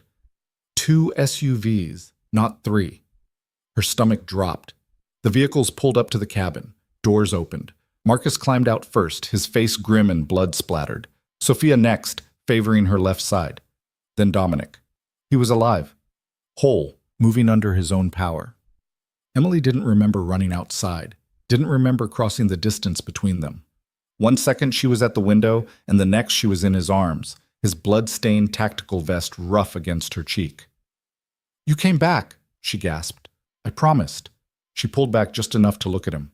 Blood on his face, his hands, his clothes. But his eyes were clear and focused and alive. Is it done? It's done? Victor's dead? His key lieutenants are dead. Anyone who might want revenge is either dead or running scared. Dominic's voice was rough with exhaustion. It's over. Emily's knees went weak. Dominic caught her, holding her steady. We lost Jackson, Marcus said quietly behind them. Took a bullet protecting the exit route. Emily's relief curdled with guilt. Someone had died. Someone with a family, maybe. Someone with a life beyond this war. Someone who died because of her. I'm sorry, she whispered. Don't be, Dominic said. He knew the risks. We all did. But that didn't make it easier. They went inside, the team dispersing to clean up and tend wounds. Sophia's injury turned out to be a graze that looked worse than it was. Marcus had taken a hit to his vest, but nothing penetrated. The others had minor cuts and bruises, the kind of damage that came with violence even when you won. Dominic showered, the water running red down the drain. When he emerged, dressed in clean clothes with his hair still damp, he looked more like the man Emily had met that rainy night and less like the warrior who'd walked out of her life a few hours ago. Come here, he said, holding out his hand. Emily took it, letting him pull her close. They stood in the bathroom, steam still hanging in the air, holding each other. I meant what I said before I left, Dominic murmured against her hair. Which part? All of it, but especially the part about loving you. Emily tilted her head back to look at him. Say it again. I love you. Again. I love you, Emily Carter. I love you, and I love the baby we made, and I love the future we're going to build. Tears spilled down her cheeks. I love you too, even though you're a criminal and a killer and you've completely destroyed my quiet, normal life. Fair assessment. But I love you anyway. He kissed her then, soft and thorough, like they had all the time in the world. Maybe they did now. Later, after everyone else had found places to sleep and the cabin had fallen quiet, Emily and Dominic lay in her bed, her back pressed against his chest, his hand spread over her stomach. What happens now? Emily asked. Now we figure out how to build something real, something that lasts. In your world? No. In a new one, I'm done with this life, Emily. I meant that. Victor's dead. His organization is shattered. I've got enough leverage and payoffs in place to walk away clean. Emily turned in his arms to face him. You're serious? I'm serious. I've spent 15 years building an empire on blood and fear. And for what? Money I don't need? Power that just makes me a target? He shook his head. I'm done. I want to be a father. I want to build a life with you. That's all that matters now. It won't be easy. Nothing worth having is. People from your old life, they won't just let you go. They will if they're smart, and I'll make sure they're smart about it. His hand moved in slow circles on her back. I've already started transferring assets, liquidating businesses, setting up legitimate fronts. Give me 6 months, and I'll be just another wealthy investor with a mysterious past. And us? We'll go anywhere you want. New city, new country, new life. Your choice. Emily thought about that. About leaving behind everything. The city where she'd built her nursing career, the apartment she'd called home, the life she'd carefully constructed from nothing. But that life was already gone, burned away the moment she'd gotten into Dominic's car. I want to go somewhere quiet, she said finally. Somewhere our daughter can grow up safe. Somewhere we can just be normal. Our daughter? Emily smiled. Dr. Chen told me yesterday. Wanted to wait to tell you until you came back. Dominic's expression transformed, shock melting into something softer, more vulnerable than she'd ever seen from him. A girl.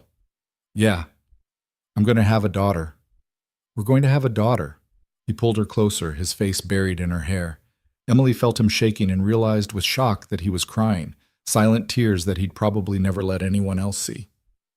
Hey, she said softly. It's okay. I know, it's just... His voice broke. I never thought I'd get this. A family. Something real.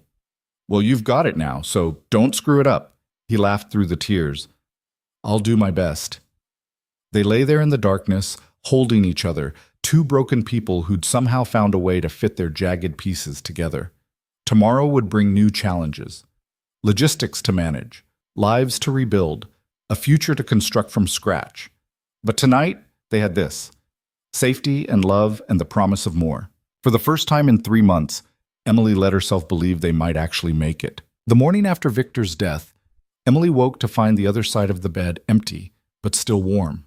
She could hear voices from the main room, low, serious, the kind of conversation that happened when people were tying up loose ends.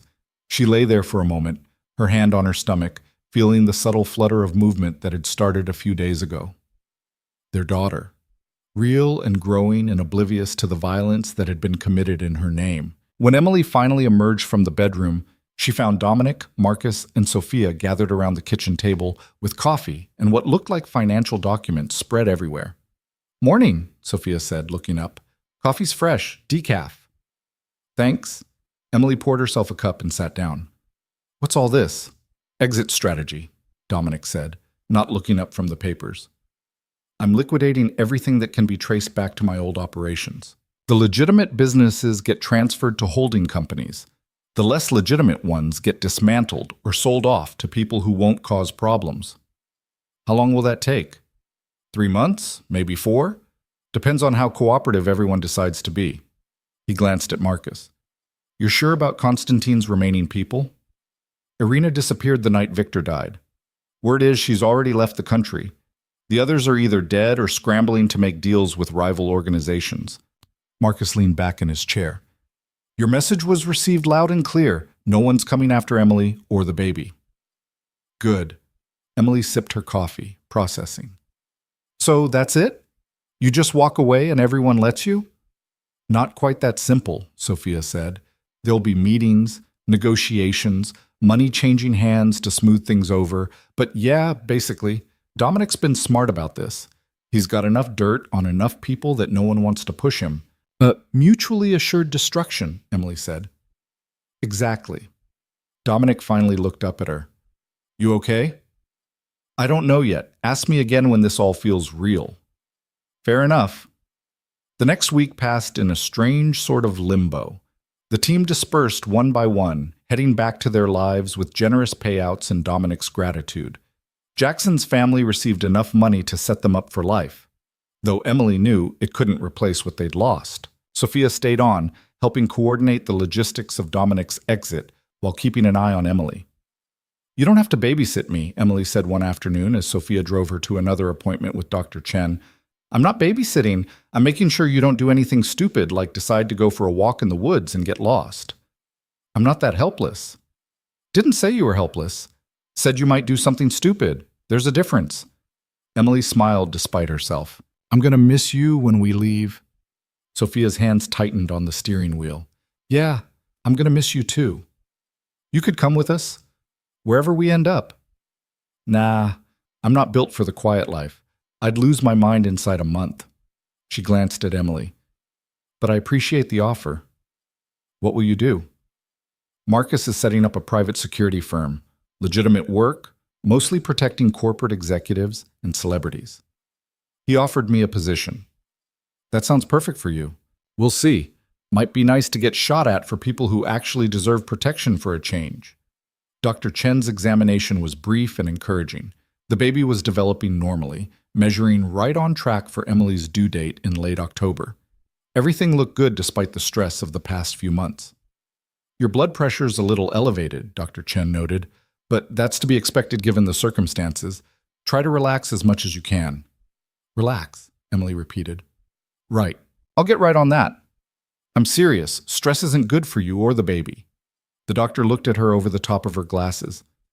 "I know you can't control everything happening around you, but you can control how you respond to it. Take walks, practice breathing exercises, find ways to center yourself." Emily nodded, feeling chastised and grateful at the same time. That night, she found Dominic on the cabin's back porch, staring out at the forest. The sun was setting, painting everything in shades of amber and shadow. "Can I join you?" she asked. "Always." She settled into the chair beside him, pulling a blanket around her shoulders against the evening chill. "Dr. Chen says I need to reduce stress." "Probably good advice. She doesn't know that the source of my stress is currently planning our entire future without me." Dominic turned to look at her. "What do you mean?" "I mean you're making decisions. Where we'll go, what we'll do, how we'll live. And I appreciate that you're trying to take care of everything, but I need to be part of this. I need to have a say." He was quiet for a moment. "You're right. I'm sorry. Old habits." "What old habits?" "Controlling everything, making unilateral decisions. It's how I've operated for years." He ran a hand through his hair. "I'm not good at the partnership thing." "Neither am I. We'll have to learn it together." "Okay, so let's start now. What do you want? Not what you think I want to hear. What do you actually want for our future?" Emily pulled the blanket tighter, thinking. "I want a house, nothing fancy, but something that's ours, with a yard where our daughter can play. I want to feel safe enough to sleep through the night without jumping at every sound. I want to be able to go to the grocery store without looking over my shoulder." "That's reasonable. I want you to find something to do with yourself, some kind of work or purpose, because I've seen what happens to people who define themselves by one thing and then lose it. They fall apart." Dominic nodded slowly. "I've been thinking about that, actually." And I'm considering legitimate investment work. I've got the capital and the business sense. I could build something clean, something our daughter wouldn't be ashamed of." "She wouldn't be ashamed of you anyway." You don't know that." "Yes, I do. Because you're going to be a good father. You're going to show up and be present and love her fiercely. That's what matters." Dominic reached over and took her hand. "I hope you're right." "I am. And if I'm not, I'll kick your ass until you figure it out." He laughed.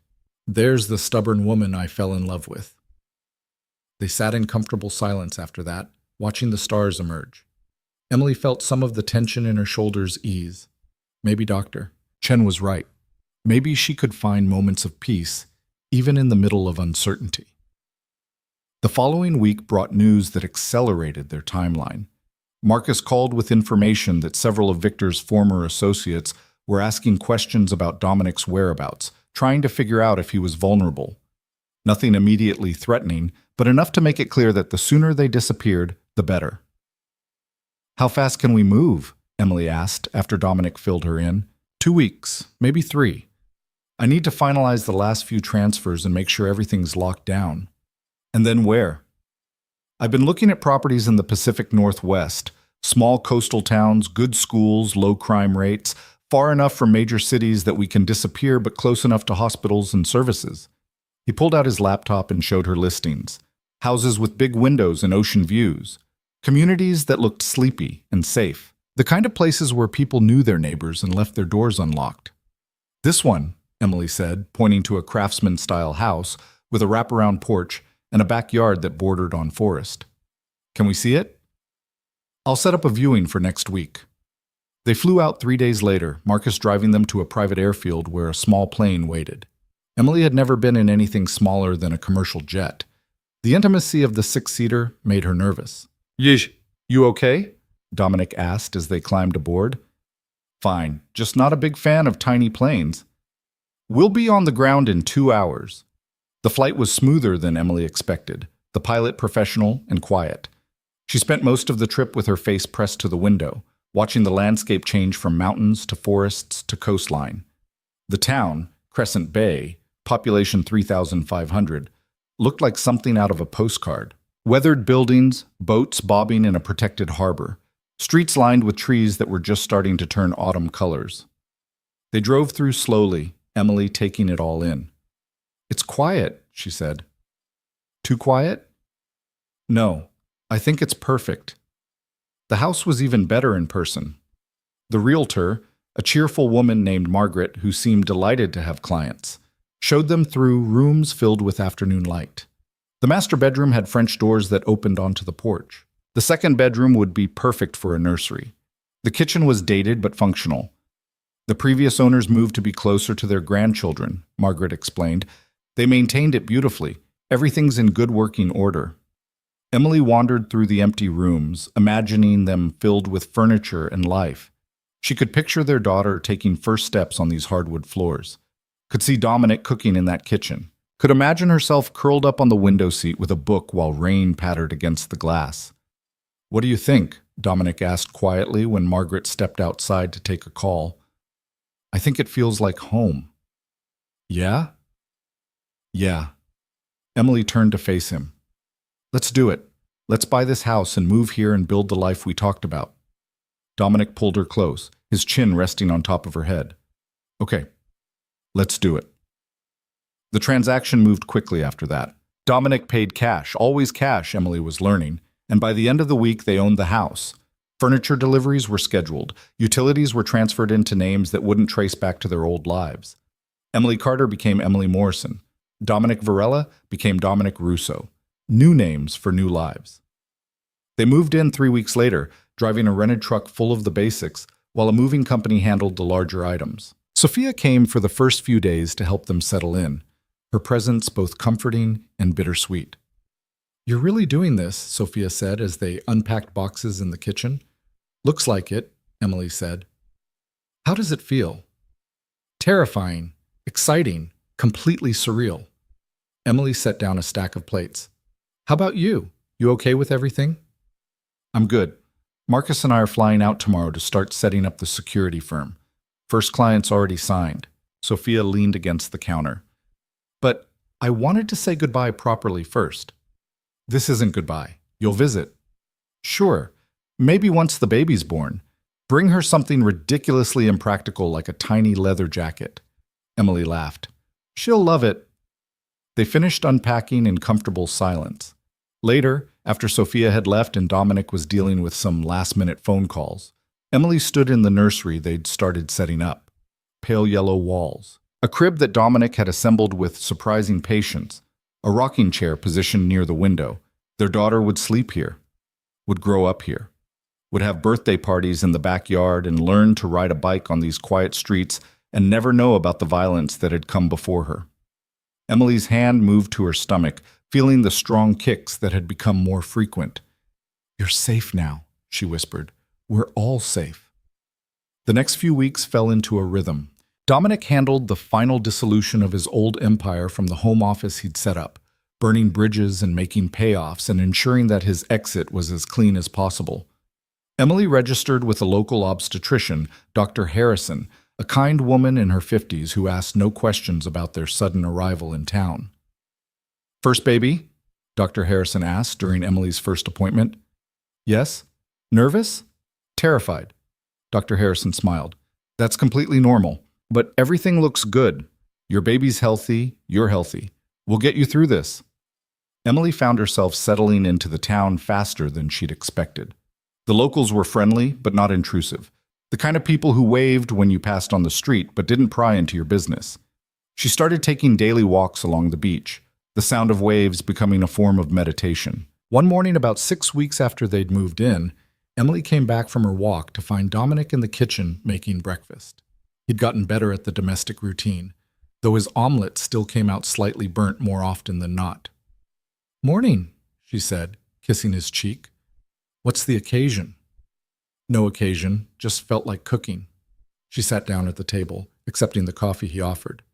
"You seem different lately." "Different how?" "Lighter. Less like you're carrying the weight of the world." Dominic sat down across from her. "I feel different. It's strange. I keep waiting for something to go wrong, for someone from my old life to show up and ruin everything, but it's been quiet. Maybe that's allowed now. Maybe we get to just be quiet. Maybe."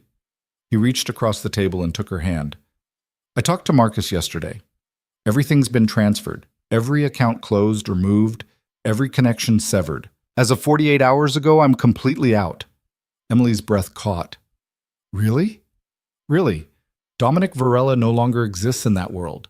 He's just a ghost now, a cautionary tale." "And how does that feel?" "Honestly? Fucking terrifying. I've been someone in that world for 15 years, and now I'm no one. Just some guy living in a small town with his pregnant girlfriend." "Partner," Emily corrected. "I'm your partner, not your girlfriend." "Partner, then." He smiled. "Point is, I don't know who I am without all that." "Then we'll figure it out together. That's what partners do." They finished breakfast in comfortable silence. Afterward, Dominic insisted on cleaning up, another new habit he'd developed. Emily watched him move around their kitchen, this man who'd killed people with his bare hands, now carefully washing dishes and putting them away.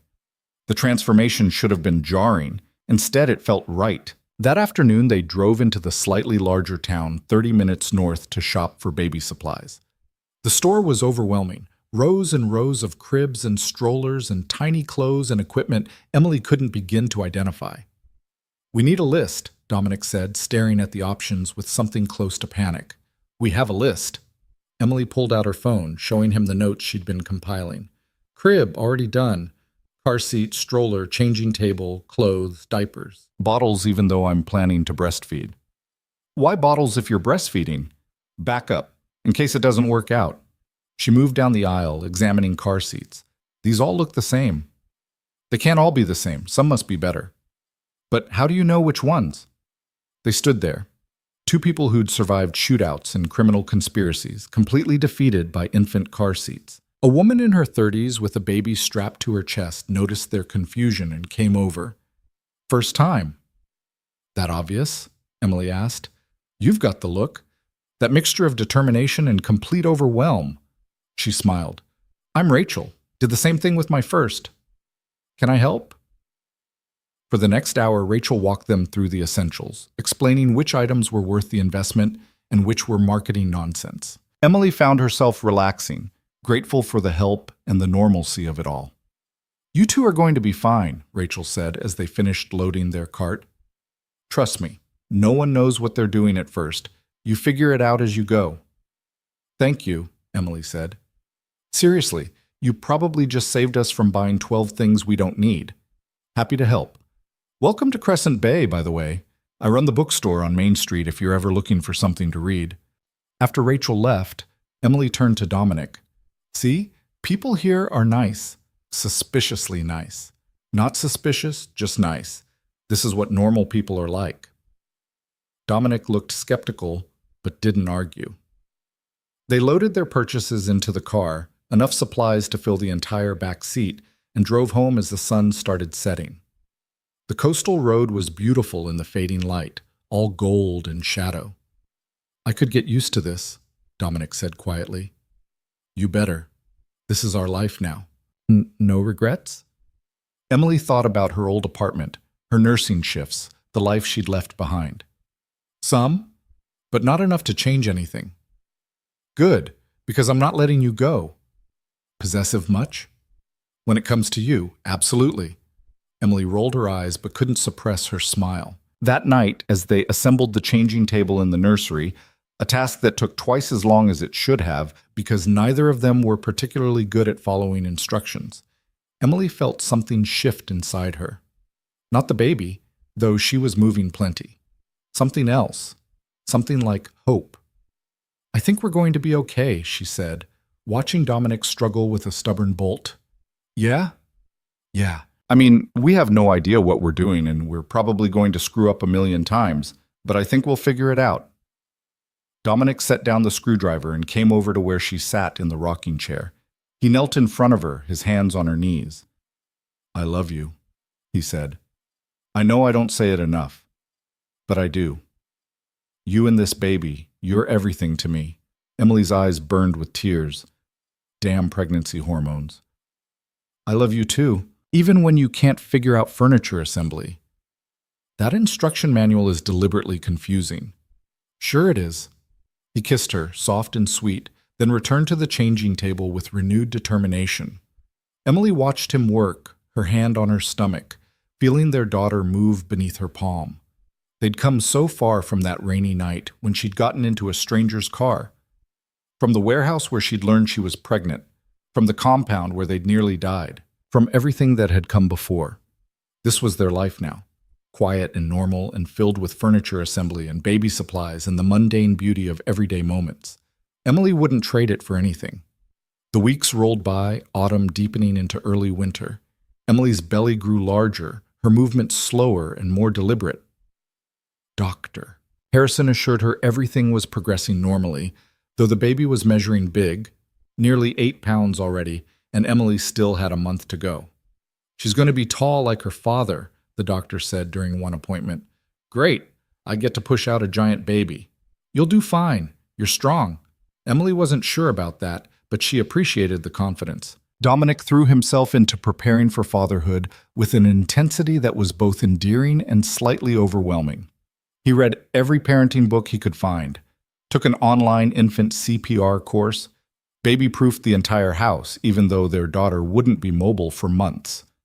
You know she's not going to be crawling the day we bring her home, right? Emily said, watching him install cabinet locks. I'm being proactive. You're being obsessive. Same thing. One evening in late November, Emily woke to find Dominic's side of the bed empty. She found him in the nursery, sitting in the rocking chair they'd bought, staring at the empty crib. Can't sleep? She asked from the doorway. He looked up, startled. Sorry, didn't mean to wake you. You didn't. Baby's using my bladder as a punching bag. She waddled into the room. There was no other word for how she moved now, and sat on the floor beside the chair. What are you thinking about? Dominic was quiet for a long moment. My father. And how I swore I'd never be like him. You're nothing like him. How do you know? You never met him. Because you're here. Because you walked away from that life. Because you care more about keeping us safe than holding on to power. Emily reached up and took his hand. That makes you nothing like him. What if I mess this up? What if I'm a terrible father? Then you'll learn and do better. That's what parenting is. Just showing up and trying. You make it sound simple. It's not simple, but it's not impossible either. She squeezed his hand. We're doing this together, remember? You're not alone in this. Dominic slid off the chair to sit beside her on the floor, pulling her against his chest. When did you get so wise? I've always been wise. You just weren't paying attention. He laughed, the sound rumbling through his chest. They sat there on the nursery floor, surrounded by stuffed animals and tiny clothes and all the equipment they'd accumulated, and Emily felt certain of exactly one thing. They were going to be okay.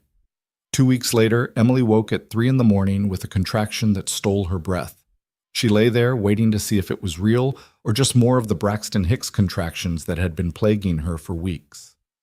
10 minutes later, another one hit. Dominic, she said, shaking his shoulder. Wake up. He came awake instantly, alert. What's wrong? I think the baby's coming. All the color drained from his face. Now? Well, not this exact second, But yeah, we should probably head to the hospital.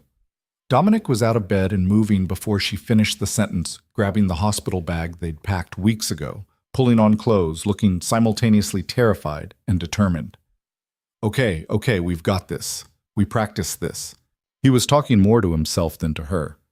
Keys, phone, bag. You. We need you. I'm right here. Right. Yes. Let's go. The drive to the hospital took 20 minutes that felt like hours. The contractions were getting stronger, closer together. Emily breathed through them while Dominic white-knuckled the steering wheel and drove exactly the speed limit despite clearly wanting to floor it. You're doing great, she said during a break between contractions. I'm not the one in labor. No, but you're not panicking. That's something. I'm absolutely panicking. I'm just doing it quietly. Emily laughed, then gasped as another contraction hit. They made it to the hospital with time to spare. Dr. Harrison was already there, calm and professional, guiding Emily through the admission process. The labor room was private and warm, nothing like the stark hospital rooms Emily remembered from her nursing days. You're at 5 centimeters, Dr. Harrison announced after checking. We've got a ways to go yet, but you're progressing nicely. The next several hours blurred together in a haze of contractions and breathing exercises, and Dominic holding her hand so tightly she thought he might break her fingers. He didn't leave her side, not even when she snapped at him during a particularly brutal contraction, not even when the nurse suggested he might want to take a break. I'm not going anywhere, Blue, he told Emily firmly. We're in this together. Easy for you to say. You're not the one being ripped apart. I know. I'm sorry. I wish I could take some of it for you. Emily softened. I know you do. By late afternoon, Dr. Harrison checked again and smiled. You're ready. Time to push. What followed was the hardest physical work Emily had ever done. Every muscle in her body screamed, sweat poured down her face. Dominic stayed right beside her, whispering encouragement, letting her squeeze his hand until his knuckles turned white. You're doing amazing, he kept saying. So strong. So brave.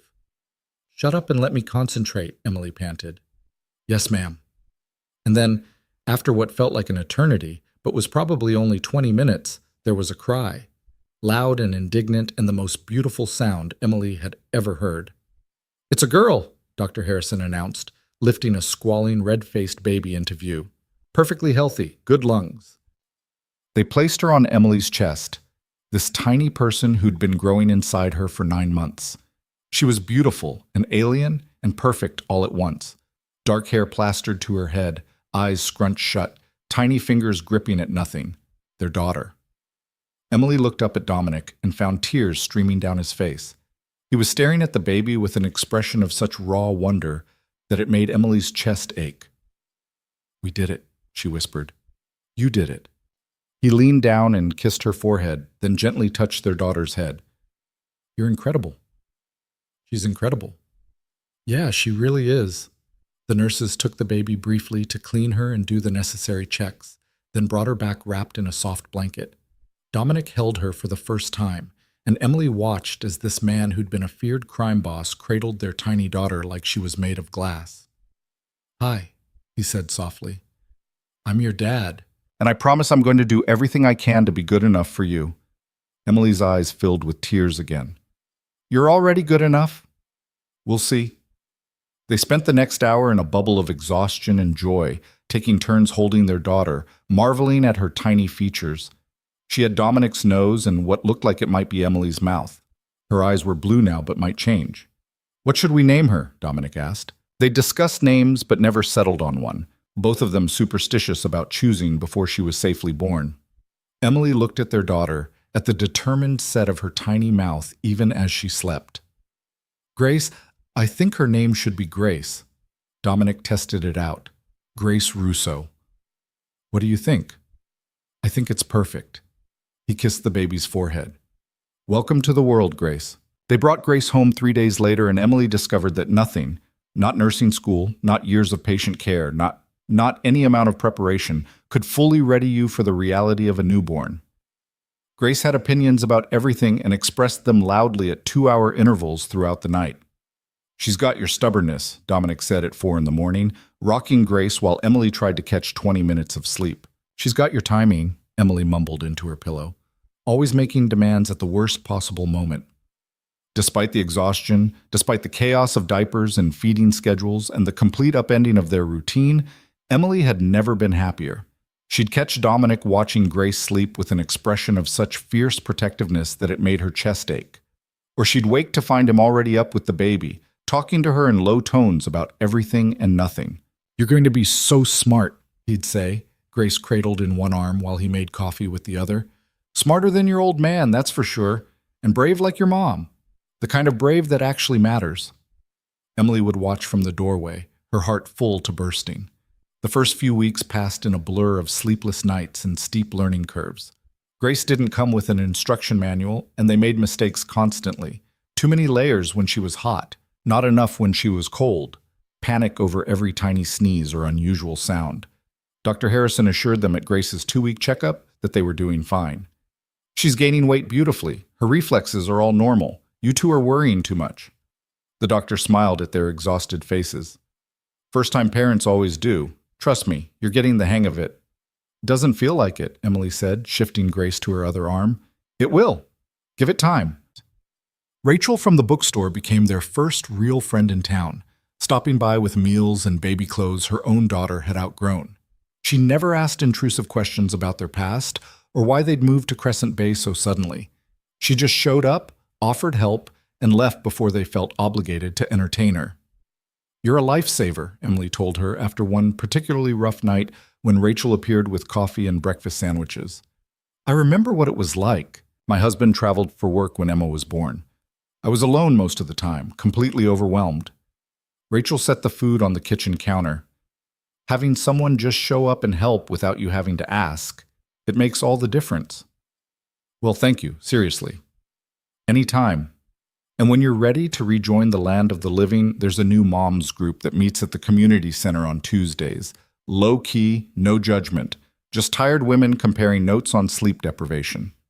Emily found herself going to that group when Grace was 6 weeks old, desperate for adult conversation and reassurance that what they were experiencing was normal.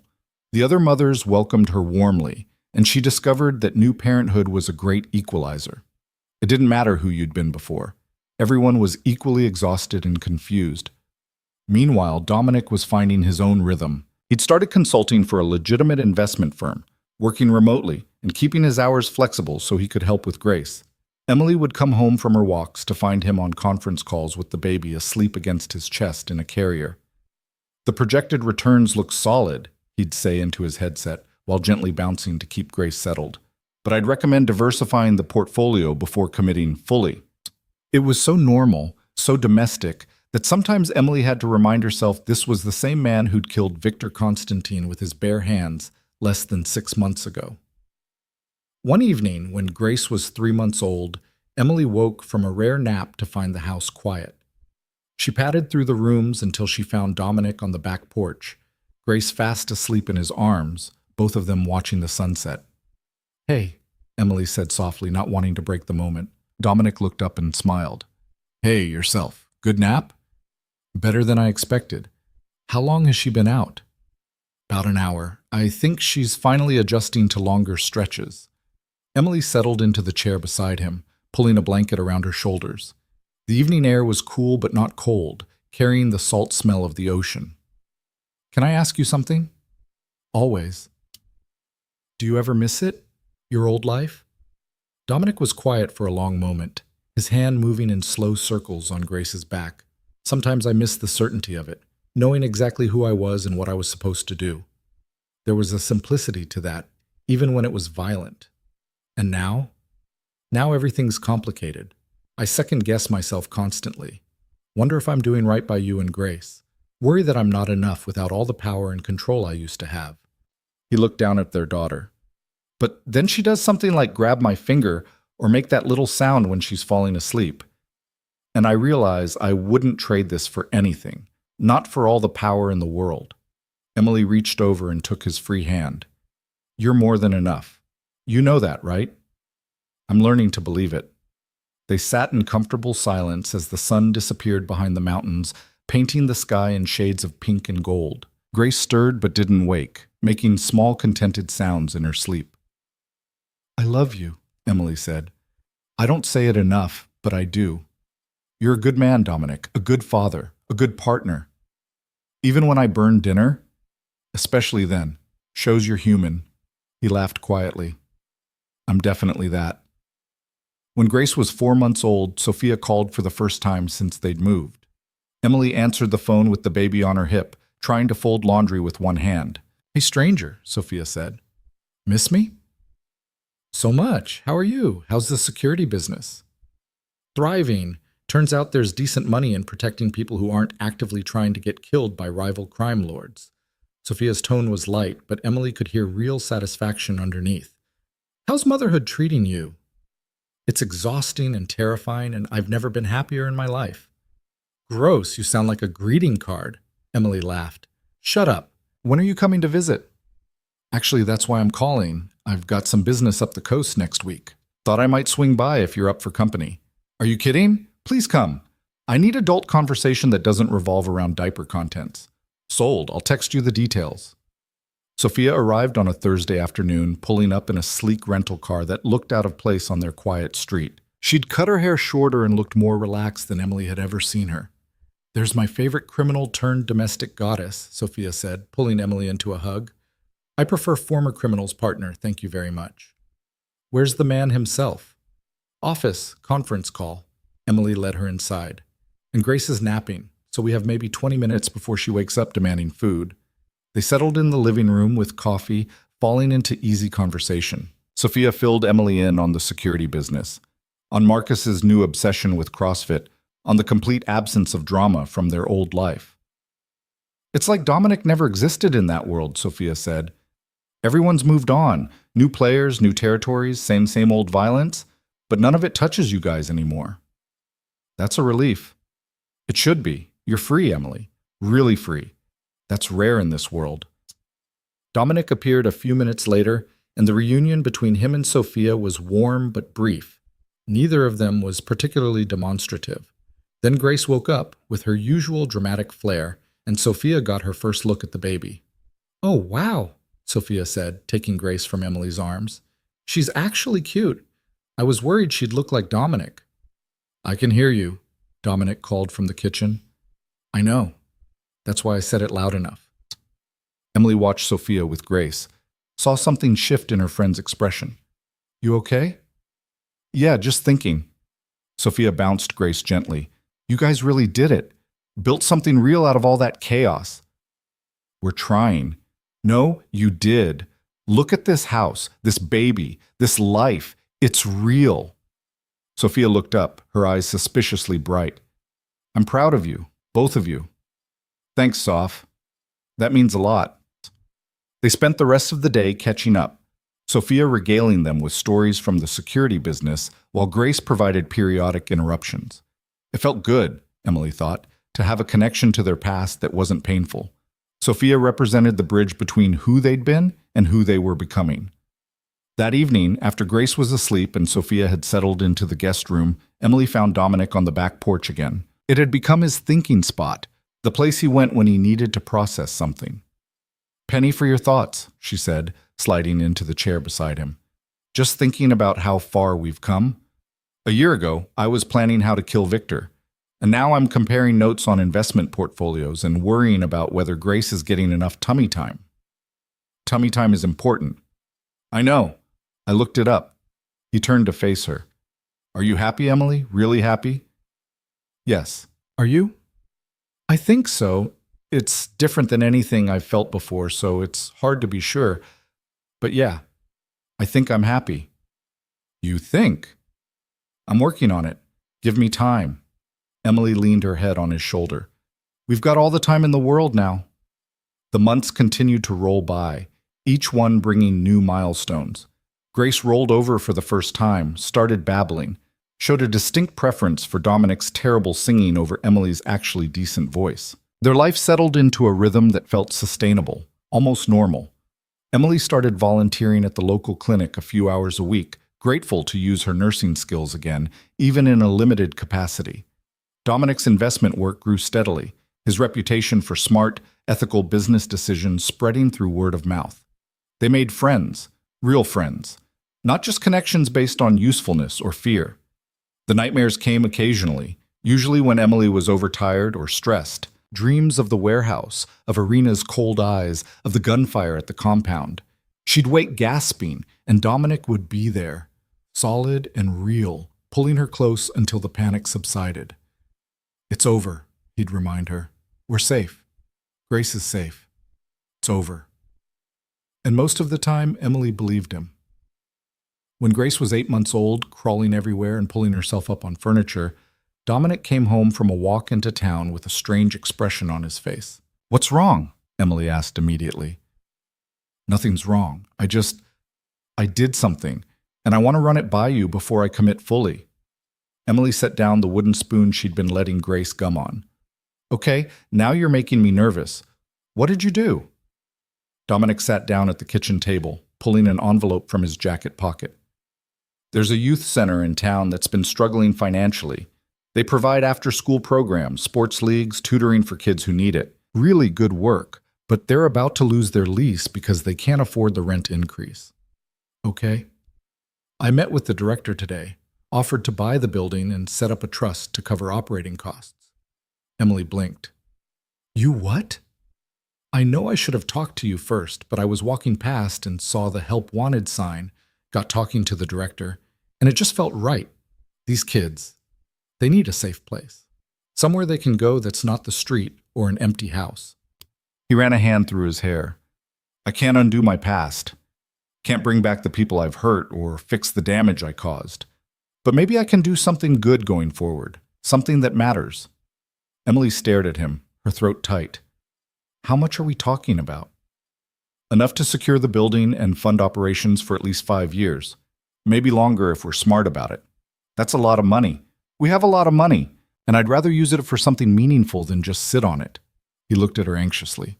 "Are you angry?" "Angry? Dominic, I'm..." Emily's voice broke. "I'm so proud of you I could cry. This is exactly the kind of thing I hoped you'd find. Purpose. A way to make a real difference." The tension drained from his shoulders. "Yeah? Yeah. Do it. Buy the building. Fund the program. Make it happen."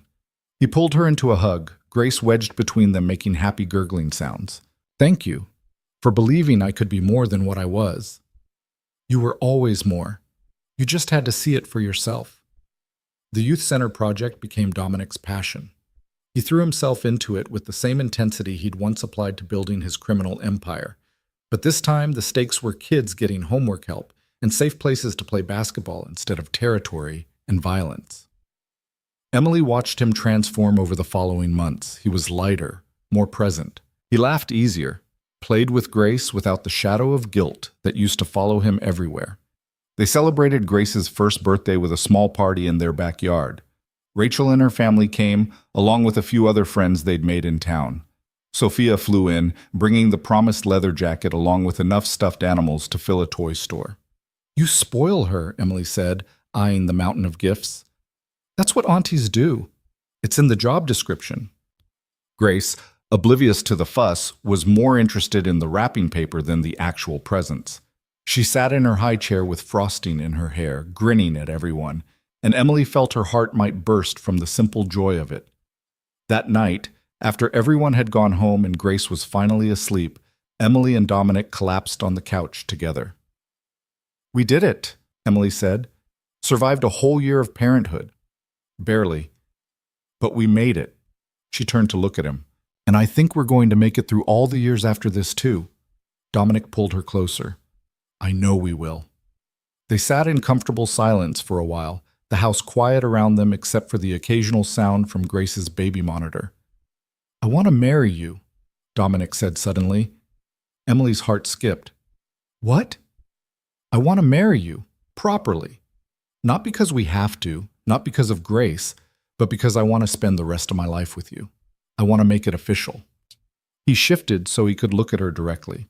"I know I should do this with a ring and a romantic gesture and all that, but I can't wait. So I'm asking now, in our living room, covered in birthday cake frosting. Emily Morrison, will you marry me?" Emily felt tears spring to her eyes.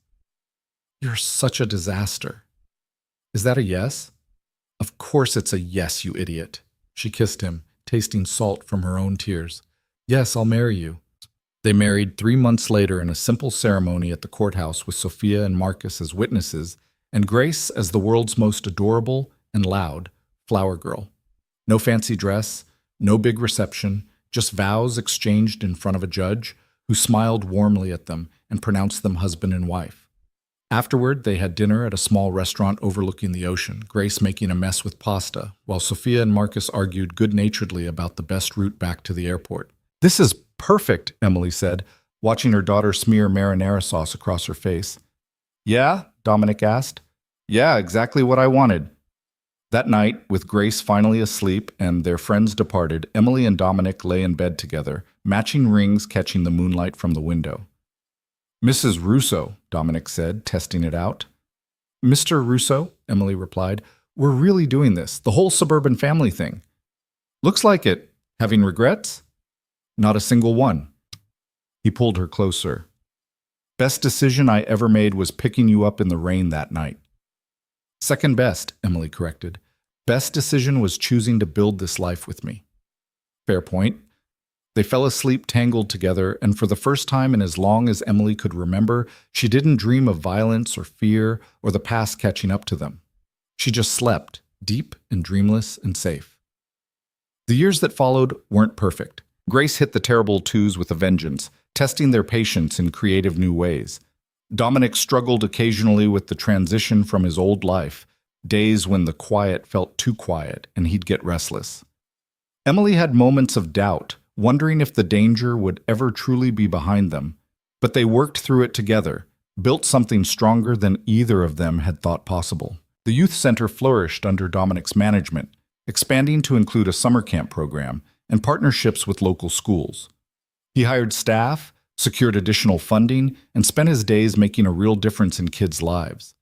When teenagers from the program started calling him Mr. D and seeking his advice on everything from homework to family problems, Emily watched him glow with purpose. Emily returned to nursing part-time when Grace started preschool, working at the clinic and discovering how much she'd missed the work. She was good at it, patient and skilled, and the community needed her. It felt right. Grace grew into a bright, stubborn, fearless little girl who asked a million questions and kept them on their toes constantly. She had Dominic's intensity and Emily's compassion, and watching her discover the world was the greatest privilege of their lives. One evening, when Grace was 4, Emily found her in the backyard with Dominic, both of them lying on their backs looking at the stars. And that one's the Big Dipper, Dominic was saying, pointing up. See how it looks like a spoon? Why is it called a dipper if it's a spoon? Grace asked with typical 4-year-old logic. Because people a long time ago called spoons dippers. That's silly. Yeah, it kind of is. Emily sat down beside them, completing their little constellation. What are you two doing? Daddy's teaching me stars, Grace announced. I'm going to be an astronaut when I grow up. Last week you wanted to be a veterinarian. I can be both. Astronaut vet. Take care of space dogs. Emily laughed. Sounds like a solid plan. They lay there together as the sky darkened and the stars multiplied, their small family perfectly complete. I love you guys, Grace said suddenly, the way kids do when the feeling overwhelms them and they have to express it immediately. We love you too, sweetheart, Emily said, her chest aching with the fullness of it. Dominic's hand found Emily's in the grass between them, squeezing gently. She squeezed back, understanding everything he couldn't say with Grace there. That this was more than he'd ever dreamed of having. That he was grateful every single day. That he'd found something worth more than power or money or fear. He'd found home. On Grace's 5th birthday, Emily woke to find Dominic already up, standing by the window of their bedroom looking out at the sunrise. She joined him, wrapping her arms around his waist from behind. What are you thinking about? She asked. Everything. Nothing. How much has changed? He turned to face her. 5 years ago, I was someone completely different. Someone I barely recognize now. Do you miss him? That person you were? Dominic considered the question seriously. Parts of him, maybe. The certainty. The confidence. But no, not really. That person was empty inside. He didn't know what mattered. He cupped her face in his hands. You taught me what matters. You and Grace. This life we built. That's everything. We taught each other, Emily corrected. You showed me I was worth fighting for, that I deserved more than just surviving. We've come a long way from that rainy night. Yeah, we really have. They stood there in the early morning light, 5 years and a lifetime away from where they'd started, and Emily marveled at the journey. All the fear and violence and uncertainty that had brought them to this moment, their daughter about to turn 5, their marriage solid, their future bright with possibility. It hadn't been easy. It had been messy and complicated and sometimes terrifying, but it had been worth it. Every single moment had been worth it. Later that day, they threw Grace the party she'd been planning for weeks. A princess astronaut theme that made absolutely no sense, but delighted her completely. The backyard filled with kids from her preschool and their parents, most of whom had become genuine friends over the years. Rachel's daughter Emma, now 7, appointed herself Grace's party assistant and took her duties very seriously. Sophia had sent a video message from overseas where she was on assignment, making Grace laugh with her exaggerated faces and promises to visit soon. Emily stood back and watched Dominic help Grace blow out her candles, watched him lift her up so she could see over the crowd of kids, watched him be the father he'd been so terrified he couldn't be. He caught her eye across the yard and smiled, and in that moment, Emily knew with absolute certainty that they were going to be okay. More than okay. They were going to be happy. That night, after the guests had left and Grace had finally crashed from her sugar high, Emily and Dominic cleaned up the backyard together, working in comfortable silence. "Thank you," Dominic said as they stuffed wrapping paper into a trash bag. "For what?" "For taking a chance on me. For seeing something in me worth saving." He set down the bag and pulled her close. "For giving me this life, this family, everything that matters." Emily looked up at him. This man who'd been a stranger in the rain, who'd become her whole world. "You gave me the same thing. We saved each other." "Yeah, I guess we did." They finished cleaning up and went inside, checking on Grace one last time before heading to bed. She was sprawled across her mattress, still wearing her party crown, surrounded by stuffed animals and new toys. "She's perfect," Emily whispered. "She really is." Dominic adjusted the blanket over their daughter, his touch infinitely gentle. "We did good. We did great."